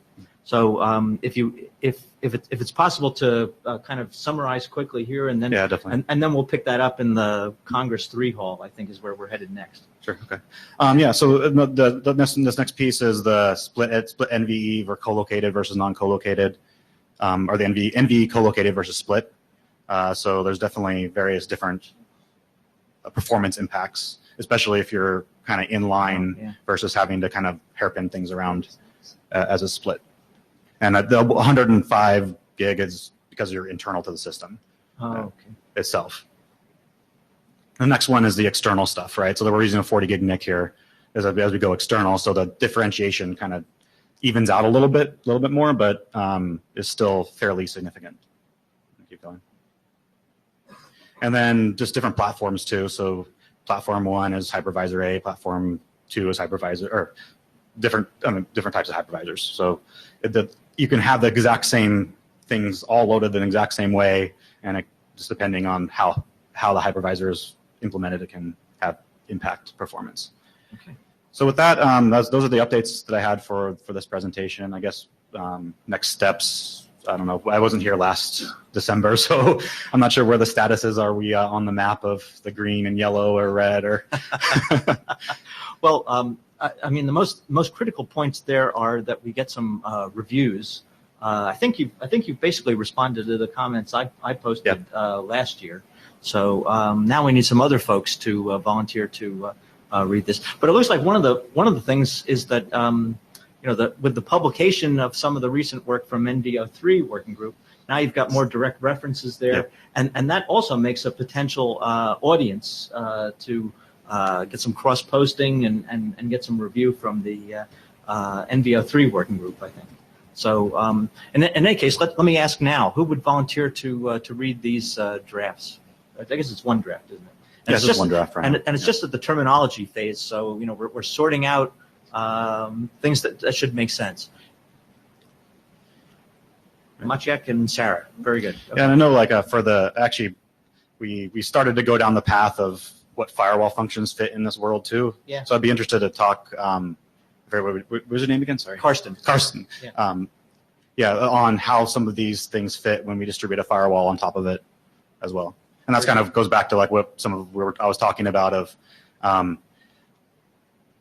agree with you that all of these things should be mandatory, but like when does a firewall that's distributed reach that point? And I don't think it's interesting to say, okay, are you getting to that point, and when do these functions, which ones can you offload to this, and which ones still stay, and when does that start to happen as well? Good. All right. Well, thanks. I'll likely read this again too, Jacob, and take some steps to try to get our friends in NVO3 to look at it as well. Excellent work. Thank you. Thanks. pass that along to Samuel, too. All right. So I've got a really short presentation here on item number 7. It's the benchmarking methodology for EVPN, multi-homing restoration, and mass withdrawal.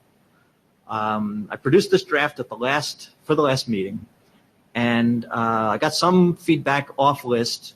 I represented that in version 01 of the draft, but everybody who volunteered to read it at that meeting did not. and so really this is just a statement of, it has 2 authors from AT&T, myself and Jim Utaro. These are the things that we think we ought to be benchmarking for EVPN, because these are the features we think we should be, that we're going to deploy. At least we think we're going to deploy these. So exactly, yeah. So the rest of the EVPN stuff is nice, but this is what's important to us, and we were hoping to get some feedback and some more interest on this as a. It's obvious. I'm a service provider, so potential customer. How does this fit into the existing EVPN draft we've adopted as a working group? Not at all. Why? It's completely different technology. This is the reason that Jim had sort of an extensive exchange with Sudin back in the Chicago meeting. That's 2 years ago now. So we wrote it up, and here it is. And we'd like to have folks contribute if EVPN is important.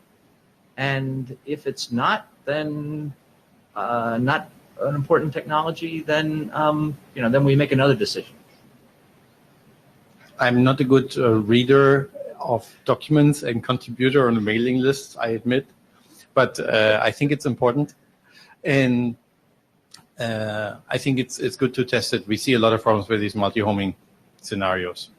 I would probably have some ideas how to improve the methodology, but we can take that offline. I'm sure you would, Karsten. This is something we put together fairly quickly. I'm sure that it can be improved, and I welcome your input. Thank you. Having said that, I'd also ask you to read the other EVPN drafts, because I think there's potentially a conversation we need to have as a working group about the 2 of these together, and particularly somebody who's doing the testing. I think your feedback would be, I think everybody's feedback is valuable, but I think in this case it would be extremely invaluable. If I could convince you, Karsten, bribe you with a beer, you let me know. But it would be very helpful if you could read both. I'll send you the... Well, actually, there's 3 floating around now. Well, there's terminology and methodology from, I'm talking the Sudin stuff. Yeah, Sudin didn't separate terminology and methodology. He's got the methodology up here for EVPN. There's no terminology for that one. And then he's got item number 14, which is benchmarking methodology for VPWS. And then we have a new proposal that we're going to hear from Vikram today about EVPN multicast. So you can kind of see these are all different points in the constellation, I think. Maybe we should let you actually get to your presentation first. I'm not going to do it. No, no comments, no presentation. Well, I got a few comments, and I addressed them. So let's move on to something else that people care about. So that means we're up to Jack and Vratko on multiple loss ratio search. So I think if it's not this one. That's the one. This one. This is the one. Okay, yep. Great. Okay, I'm going to keep this short because I think we're cutting off at 20 past. So next slide. So this is a proposal to drive standardization of improved binary search. What we found with experience of running a lot of hundreds and thousands of automated tests a day is that the time it takes to run an RFC 2544 recommended binary search that's been adopted by a lot of testing vendors takes a lot of time. So MLR search and it should say multiple loss ratio search. There's a misspell. Aims to address the challenge of the time duration to run the test, and actually reduce the time and get the results compatible with the RFC 2544. Next slide. So very quickly, the way we've done this, and Vratko and me have been working on it in FDIO assisted open source project, is we have designed and then implemented a search algorithm that allows to find multiple throughput ratios associated with loss ratio, with packet loss ratio. So you defined, in this case, we're defining two different acceptable loss ratios. The non-drop rate, so where there is no packet drops, and some partial packet drop with PLR greater than 0. And we are able to find those two in a single search run. And in fact, the algorithm is extendable, and you can, of the current code supports those two ratios. One can actually add more, and the more throughput rates will be found. Next slide. So those slides is really an abbreviated version of how the algorithm is defined. I'll skip through most of the detail, but you define the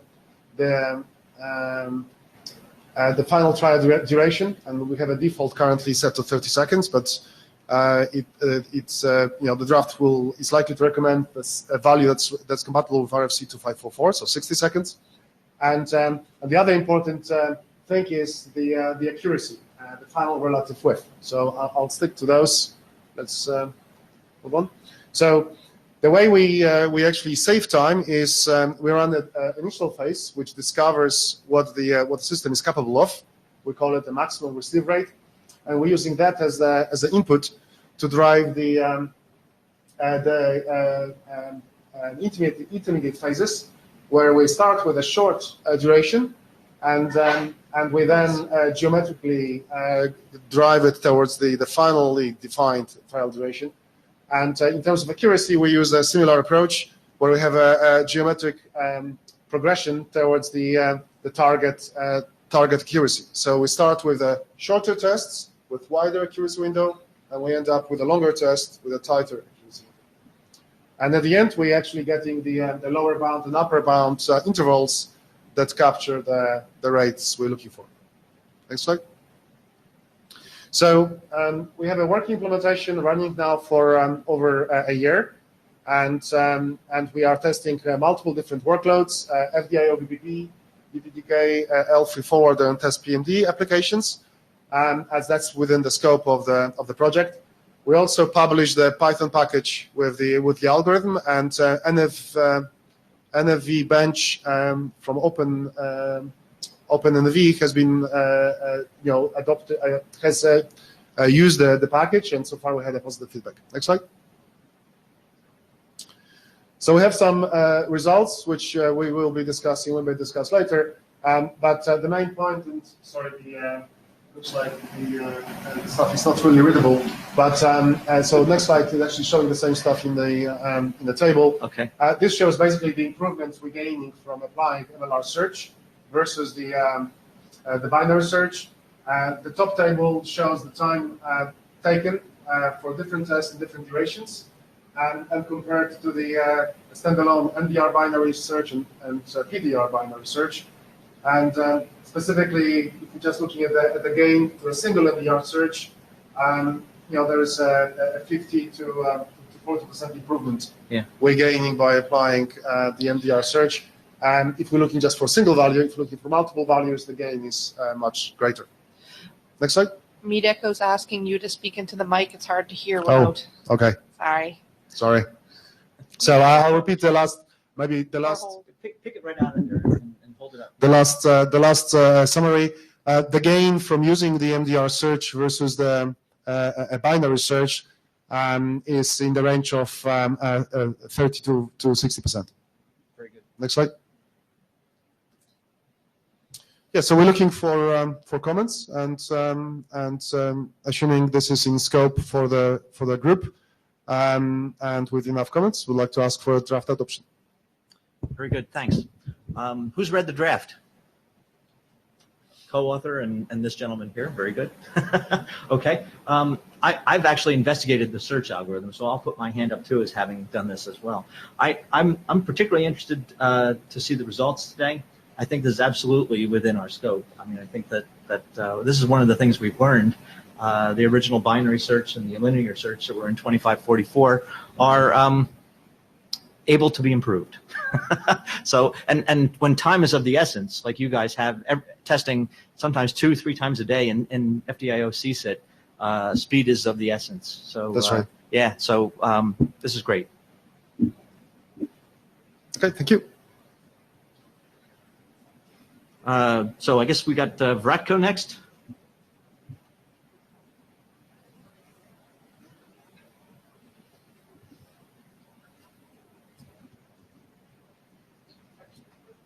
Yes, Warren, please. Let's see. We're looking for reviewers. So if do we have any volunteers for review? Sarah, and you've already reviewed in Karsten. Okay, so Sarah, Karsten, and please put your if you've read, please put your comments on the list, Mr. Lee. Mr. Lee's already read it. It's really easy for him to put out the comments. Very good. So Vratko, welcome to the group.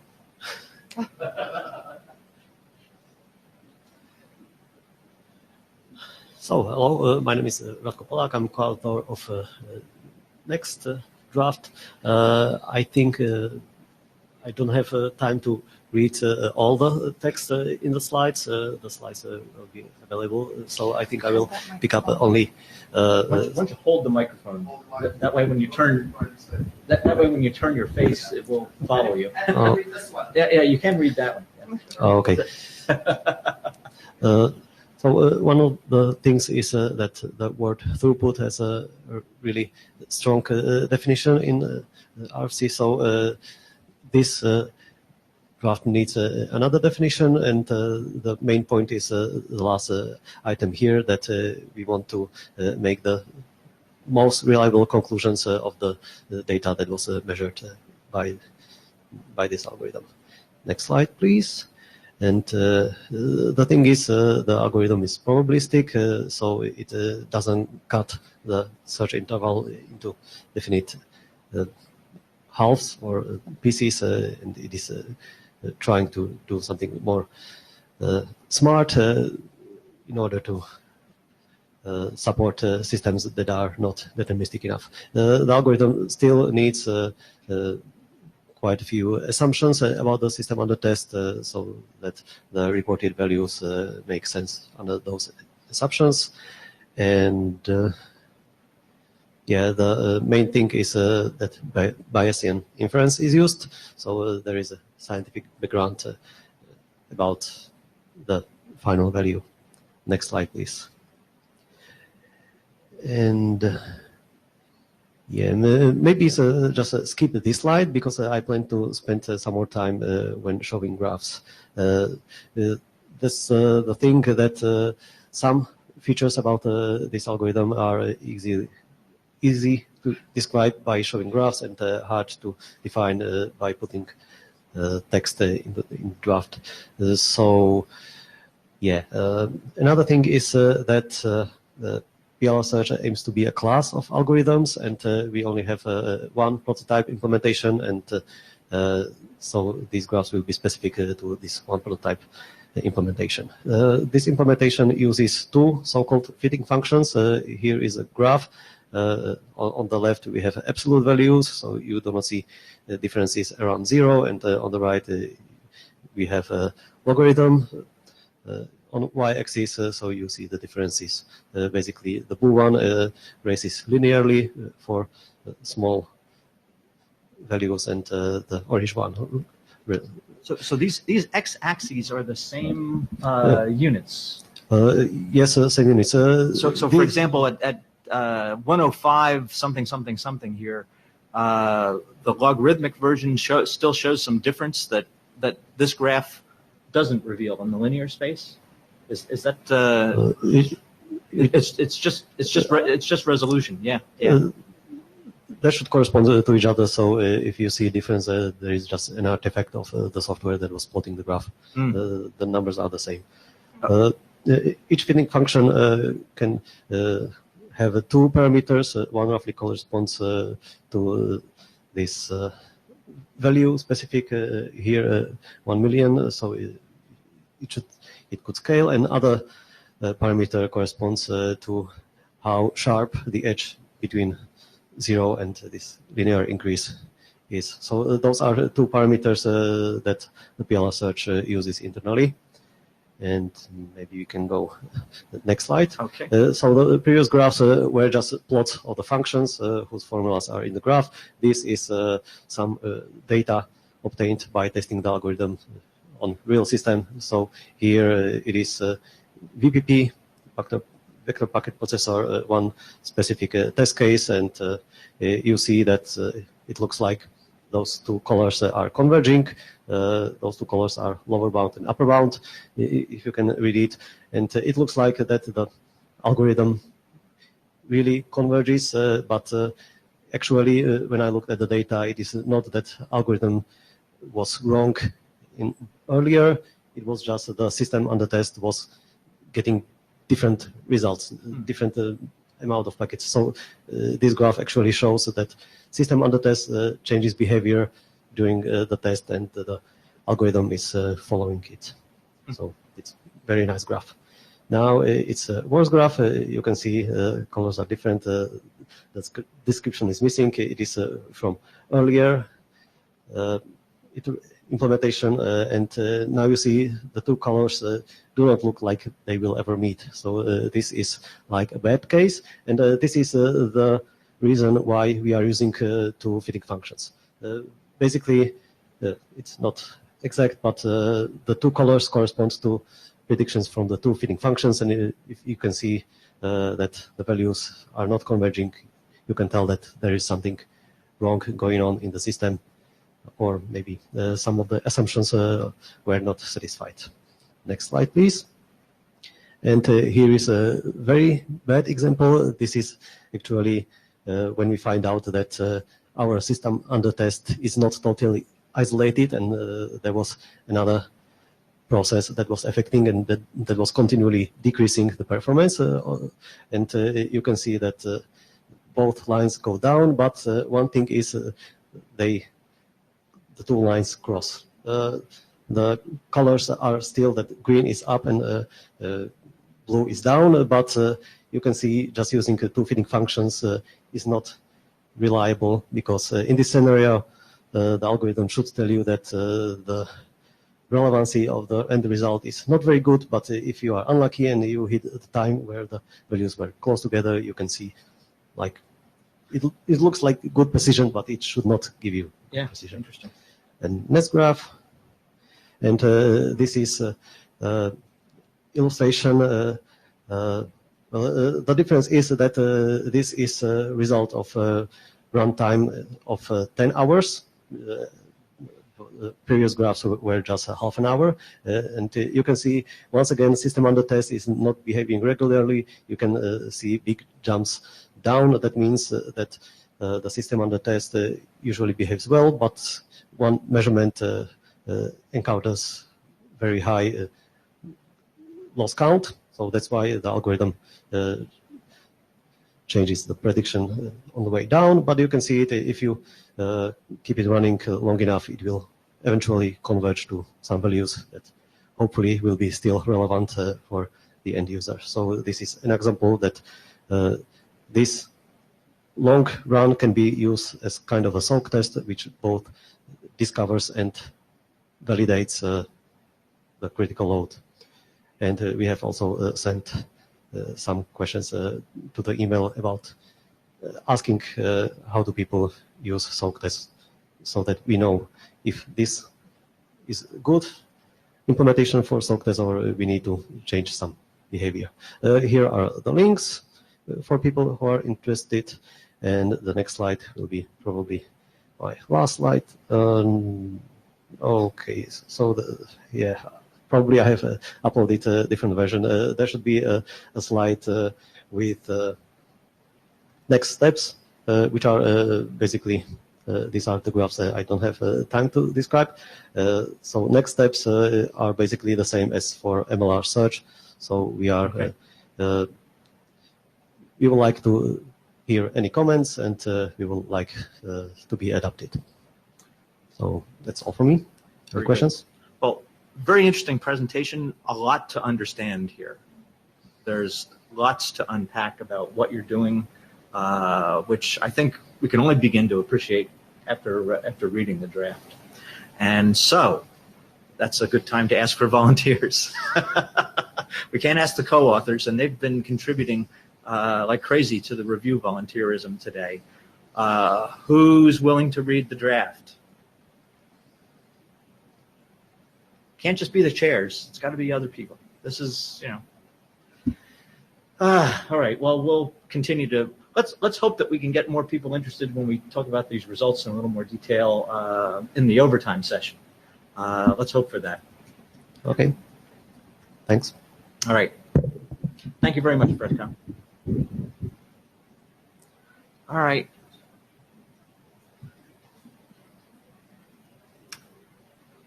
So now we have a remote presentation from Vikram. Is Vikram on there?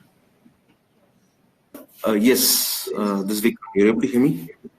Yes, we can hear you fine, Vikram. And we're also kind of running out of time here, so please make this 5 minutes. Thank you. 5 minutes, is it? Yes, okay. 5 minutes. So will you help with moving the slides for me? Yes, yeah, thanks. Okay, so this is more of a follow-up of Sudhin Jacobs' draft on EVP and benchmarking capabilities. So this draft particularly is for EVP and multicast snooping. So what are the parameters that we want to benchmark for any performance results? So this slide describes what is EVPN about, so that RFC where it's defined, just an introduction background kind of slide. So we have all active multi-homing with Ethernet segments, so control plane MAC learning and so on. So this IGMP snooping paradigm has been around for a long time. It's used to constrain multicast traffic onto those interfaces where there are listener interests. So now we have a mix of EVPN, and when we want to have optimized multicast in an EVPN fabric, we deploy IGMP snooping in it. So there are some challenges and there are some opportunities on how we deploy this optimized multicast in EVPN. So we don't want, there are some signaling, BGP signaling routes that have been introduced towards this IGMP snooping. We have type 6, type 7, and type 8. So we'll shortly describe in the next slide what these routes are for. So there's a draft which describes these type 6, 7, and 8. So yeah. Thanks for the slide. So this is a typical EVPN fabric. We have two spines, which is a classical class model. So we have several leaves in the order of hundreds. So some leaves are multi-home. So some leaves aren't. So some leaf devices have receivers behind them, and some don't.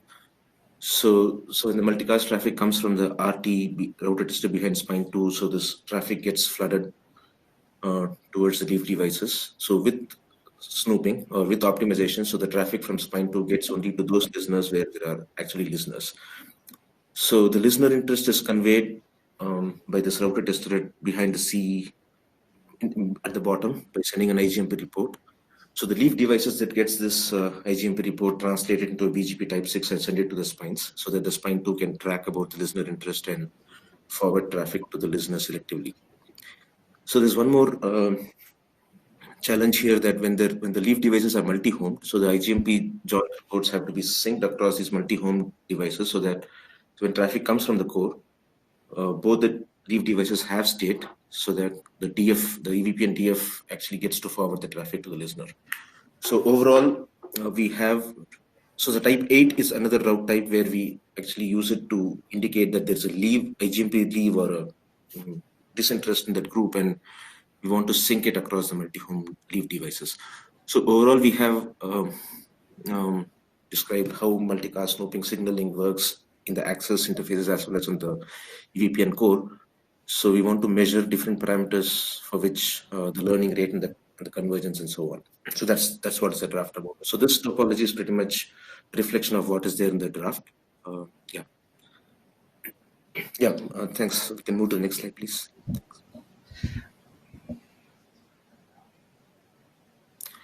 Okay, so typically we have IGMP reports that can go in the order of several thousands. So when several reports come in one shot, or maybe they come over a period of time, so these leaf devices have to be learning the IGMP reports that come on the axis. So this is a characteristic called as an IGMP join learning rate. So this has been a classical measurement which has been present in a lot of L2 switches. So this is described in the draft. Sometimes the listeners do not send out reports on time. So they, instead of sending a leave for that group, they just skip sending the report. And so the join times out on the switch. So this is how soon the leave device times out the join. This is another parameter measurement. So when a host actually sends out a leave to express disinterest in the group, the switch or the leave device has to send out a last call solicit kind of a packet so that it solicits any other reports from any other hosts. So this is called as an LMQ or a last member query. So the leave device has to do those performances, and then if there are no listeners, so it has to clear state. So how soon the leave device can learn the leave is a measurement parameter, and how soon the leave device can clear state so that the traffic stops getting forwarded to the hosts. In multicast applications, typically, just a couple more minutes. In multicast applications, typically just a couple of slides. So you've got a bunch of parameters here that you are obviously very multicast oriented. That's great. So you're basically looking for a review of the draft. That's correct. Yes. Okay. Is anybody here working on EVPN multicast? I see no one. All right. So I mean, you guys are going to have to find people in the other working groups that are interested in this topic and are willing to apply their expertise here in Bmwg. I mean, I think that we've got a whole group of EVPN drafts now. They cover a lot of space, but but we simply we simply can't just take on work that we have no expertise in. So we've got to find some people who are willing to come in and contribute, beyond the authors. I think that's a good way to sum it up. Okay. So also, before you comment, I just want to add, you guys, at least one of your authors already has an EVPN draft, and I'm wondering why, as a tester, to come in and see if all of these were to get published and now I have 4 RFCs, I'd be slightly annoyed because I have to go read all 4 to figure out what I want to do. Whereas I think if they flow in one document, or somebody needs to help me understand as a participant, why aren't they in one document so that it's clear? Because right now I'm asking Al, I'm looking at this, I'm familiar with the other draft, and it feels like this could be an add-on to the other draft in a separate section. So that plus the clarity I think you'll gain from the diagrams that are already outlined in the other draft, whereas here, I'm not able to make heads or tails of what you were just describing on your diagram, unfortunately. Yeah. This I'll just put it back briefly here. So you're right that this benchmarking is related to the earlier EVPN related benchmarking, but typically the applications are different, right? So and the measurements are also quite different, and that's one of the reasons I think Sudhin chose to write another separate draft. So I'll probably take the feedback to him and see if we want to merge it in a single draft. Would you help me to take this draft to the appropriate working group? Or I thought this was a working group where it's just working on doing all the benchmarking stuff. Yeah, this is the working group that does benchmarking, but I just asked the group, there doesn't seem to be anybody with the expertise that you're attempting to benchmark here. So maybe we can grow that expertise over time, and I'm looking to the authors to do that, okay? Okay. So this is Al, right? So we're going to move on. Thank you, Vikram. Yeah, sure. Okay. Yeah, thanks. Okay, Mr. Sun. Welcome to the group.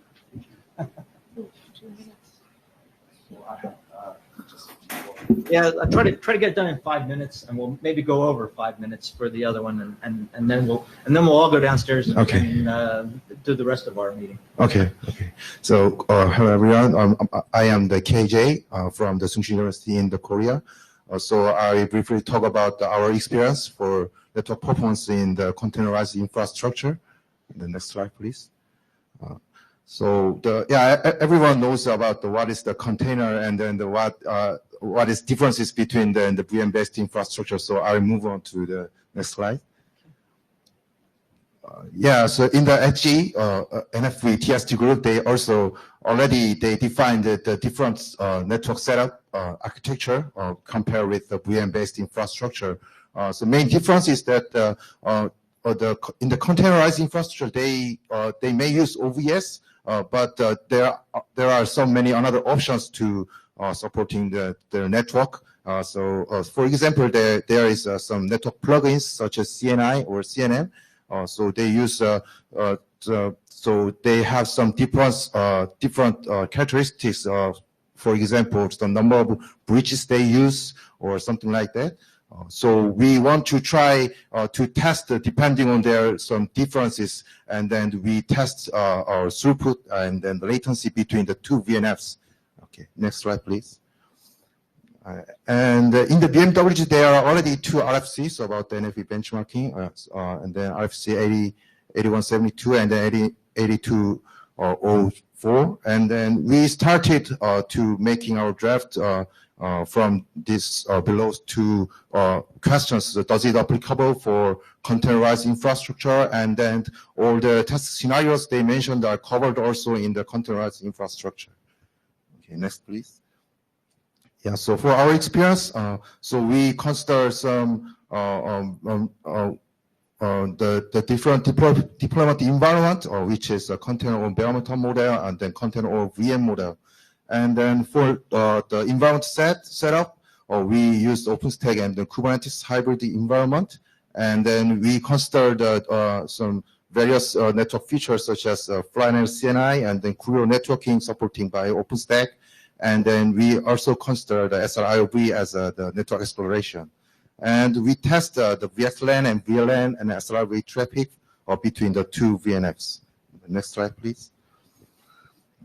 Yeah, so this is our test environment. We put the two servers and then the various deployment models in the each bare metal servers, and then we test the traffic between the two VNFs. Okay. Next, please. Yeah, this is our testbed environment specification, and then, yeah, I will skip that. And for testing scenarios, we use three cases based on our deployment model. BMP means the bare metal POD, and then VMP means then the VM POD. For each case, we consider the local case, which two VNFs in the same host, and the remote case, which two VNFs are in the different host. And then to measure the traffic bandwidth and the latency, we use the iPerf or iPerf3 and the SOPerf in the each VNFs. Okay, next, please. Yeah, this is our scenario for BMP to BMP. So depending on the network feature we use, they have the different the network paths, and then they make there are some difference such as the number of the bridge they use, or when we consider about MAC VLAN and IP VLAN, they make their child MAC address and the IP address for the parent physical NIC. So we figure out their differences and then testing and then compare with for the network performance. Okay, next, please. So you've really got a lot of testing described here. That's it's really not really in the draft yet. Yeah, right. So I suggest that we reserve some of this for the overtime discussion. Okay. And then let's move to your last. Slide the last slide, please. So from our experience, so we want to raise the issue about the consideration for benchmarking in the containerized infrastructure. So containerized infrastructure have different isolation method, so that it may have impact performance such as VNF lifecycle management or even the network performance testing. And then containerized infrastructure have several different deployment options. So based on options, testing scenario will be different for each deployment models. So from this running, so we want to or more make clear about our draft, and then we need to the comments and then reviews, and then we will go forward. Yes. So yeah, so that's all of my presentation. Thank you. Very good. Well, thanks very much for the presentation. Maciek and I have already reviewed this. I've already put comments on the list. Would some other folks like to read this and provide comments for this author team? Yes. What's your name, sir? Luis? Thank you. Luis Contreras. Thank you. All right. Well, thanks very much for your presentation, and we'll talk about the details Okay. in the very next session here. Okay. Maciek.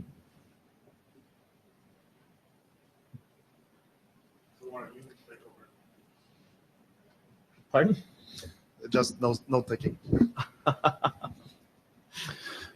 Okay, so I'm gonna do my best to keep it short.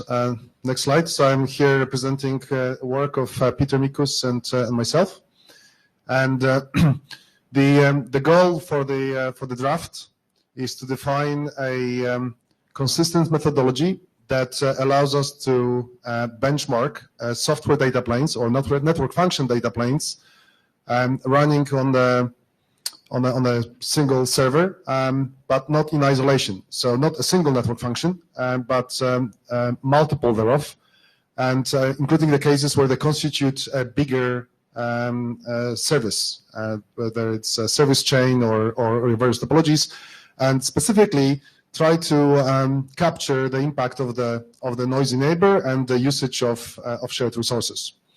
So that's the proposal on the slide. And this shows an abstraction of NFV services. So the underlying assumption is that NFV services are built of multiple network functions, and they can be running either isolated, running as EVMs, as VNFs, as we call them in the draft, or in containers as CNFs. And if there are other packaging options, they apply too, and they access external world through a shared host data plane. Next slide. So we are distinguishing within the draft the main direct factors that impact the performance, so the NF code and what it does and how it is configured. But also, more importantly, we're trying to capture the aspects related to virtual topologies that use also shared compute resources. And of course, the packet traffic profile that runs through these virtual topologies has an impact too. And then the two indirect factors are the virtualized technology used and the host network technology used. Next slide. So we sort of separate the aspects of the design to the three blobs as shown here, and it's sort of a bit of the layered approach. NFV service, virtualization technology, and the host networking. And we're also paying attention to certain aspects of resource sharing, focusing initially on processor core pinning and NUMA affinity, but going forward looking to also manage the other critical resources that impact performance, like last level cache. Next slide. So how do we abstract the service? Well, we see how the network functions are connected, so the topology, how they are configured, so the configuration, and the combination of configuration and topology constitutes actually everything that runs on the server, and then the way that packets are forwarded for benchmarking. Next slide. So within we've actually done we applied the methodology to the tests we run in two open source projects, the FDIO SysIT that I lead, and also in the CNF Lab initiative within the Cloud Native Computing Foundation, run by Dan Kuhn, and we tried to work with the teams, open source teams, to see how this methodology applies. So we defined the VNF service chains, CNF service chains, and CNF service pipelines as shown on the slide and described in the draft. Next slide. Once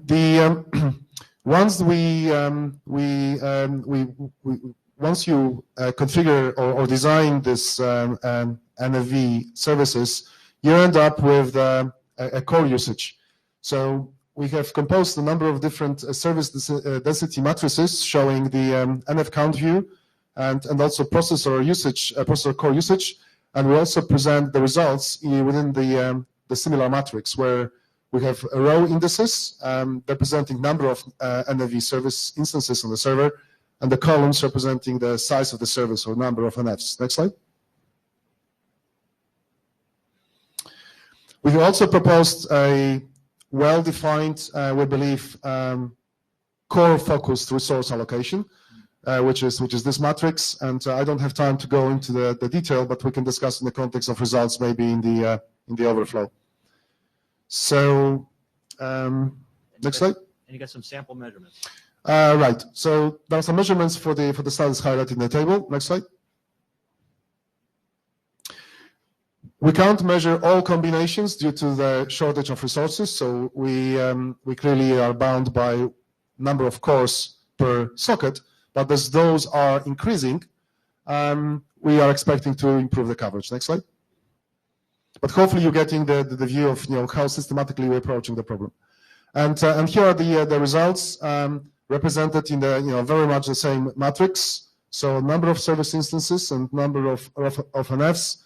And the numbers are maybe a bit small to read, but the idea is to really compare for a specific service allocation, processor core allocation for the vSwitch and for the NFs on how they compare across the service density matrix. So we are increasing number of services as we go down, and very quickly, probably it's better to show it on the bar graph, but the containerized approach is clearly much lighter weight, so it exemplifies a better performance. Next slide. When we put more resources to the virtual switch, which in this case is the bottleneck, it is doing most of the work, the results improve, and the idea is to verify how linearly or not linearly they improve. And we're going to look at the results more in the overflow. Next slide. Yeah. Okay, so we're firstly looking to, this was our initial 0.0 name draft. We're looking for feedback. This is our first attempt to standardize the way that one can evaluate NF software data plane performance at the system level. And yeah, here we go. So questions? Let me first ask, who's read the draft? A lot of people. That's good. Okay, that's good. Thank you. Carsten. Yeah, Carsten Rossner with NTC. Just a very quick comment. So the two documents, like Jacob's network virtualization platform benchmarking document and yours, look very different, but they seem to cover the same area from two different sides. I'm not sure if maybe it's radical, but if it would be possible to align the documents, not to integrate them, but to say like, okay, where's Jacob? Okay. I think they must have had to go. Okay, so maybe Jacob focuses the terminology and you focus the methodology, but in the end, it's basically a way to approach benchmarking complex NFV environments with compute and network aspects. Right? Or am I mistaken? No, very, very fair comment. So from what I understood from the previous presentation, the focus was really NVO3. NVO3, and it wasn't really focusing on the network functions per se, but in terms of the terminology, I think you are spot on. So I will okay. So I will talk to Jacob and look at the other draft, and we'll try to align. Like I said, I've read all of these. I think it's great work. I think there is a good chance to put them together a bit, and that's what I'm encouraging all the authors here to do. We've got all these proposals; they seem to touch each other in some ways. It would be really good if we had some consolidated proposals that still left some people in the room who are not authors who could read the drafts. Just note here that work so far has been focusing on a single compute node. The other draft is actually distinguishing the single node versus multiple nodes. Right now, here we're really treating the benchmarking from the outside. So what will be the next steps? Well, next steps, we want to see folks read the drafts, and we want to hear. I mean, you guys can discuss on the list the possibility to do some combinations. I think that's what we'd like to see for everybody who has a little overlap with somebody else's work, and I think that's obviously we all like to talk about test results. I'll put another plug in for that. We're going to do that right after this in Congress Hall 3, I believe it is, right? It's downstairs in Congress Hall. So can I ask one more question? Yeah, sure. So I understand that evaluating performance at the compute node level, so when the system is actually loaded system, is something that is of interest. Yes. And I trolled through a number of drafts, and I couldn't really find anybody else doing this sort of work in IETF, and definitely not in Bmwg. The closest thing to it is some things we talked about in test 009, where we have like multiple mesh of VNFs. I think that's that's probably the closest, but this goes to the network service density, which I like a lot. Having looked at this personally, it's a good taxonomy for looking at these different implementations. Okay, thank you. Thank you, Maciek. So now it's like grab and go lunchtime. Find a place to grab your lunch, and then first grab your lunch, then come back to Congress Hall 3, where we will have our overtime session. And I forgot to get that on the slides, but that's okay. And there we go. All right. So thanks for your attendance, everybody. Where are the blue sheets? In the back. Okay. Thank you. And a mighty thank you to our note takers stepping in today, Maciek and Warren. Much appreciated. Thanks to all the presenters. Thanks to everybody who did something. Bye-bye. We'll see you next time. See you. Actually, if for the folks who are here, we'll see you in a little bit in Congress Hall 3. Thanks for the chairs. Welcome.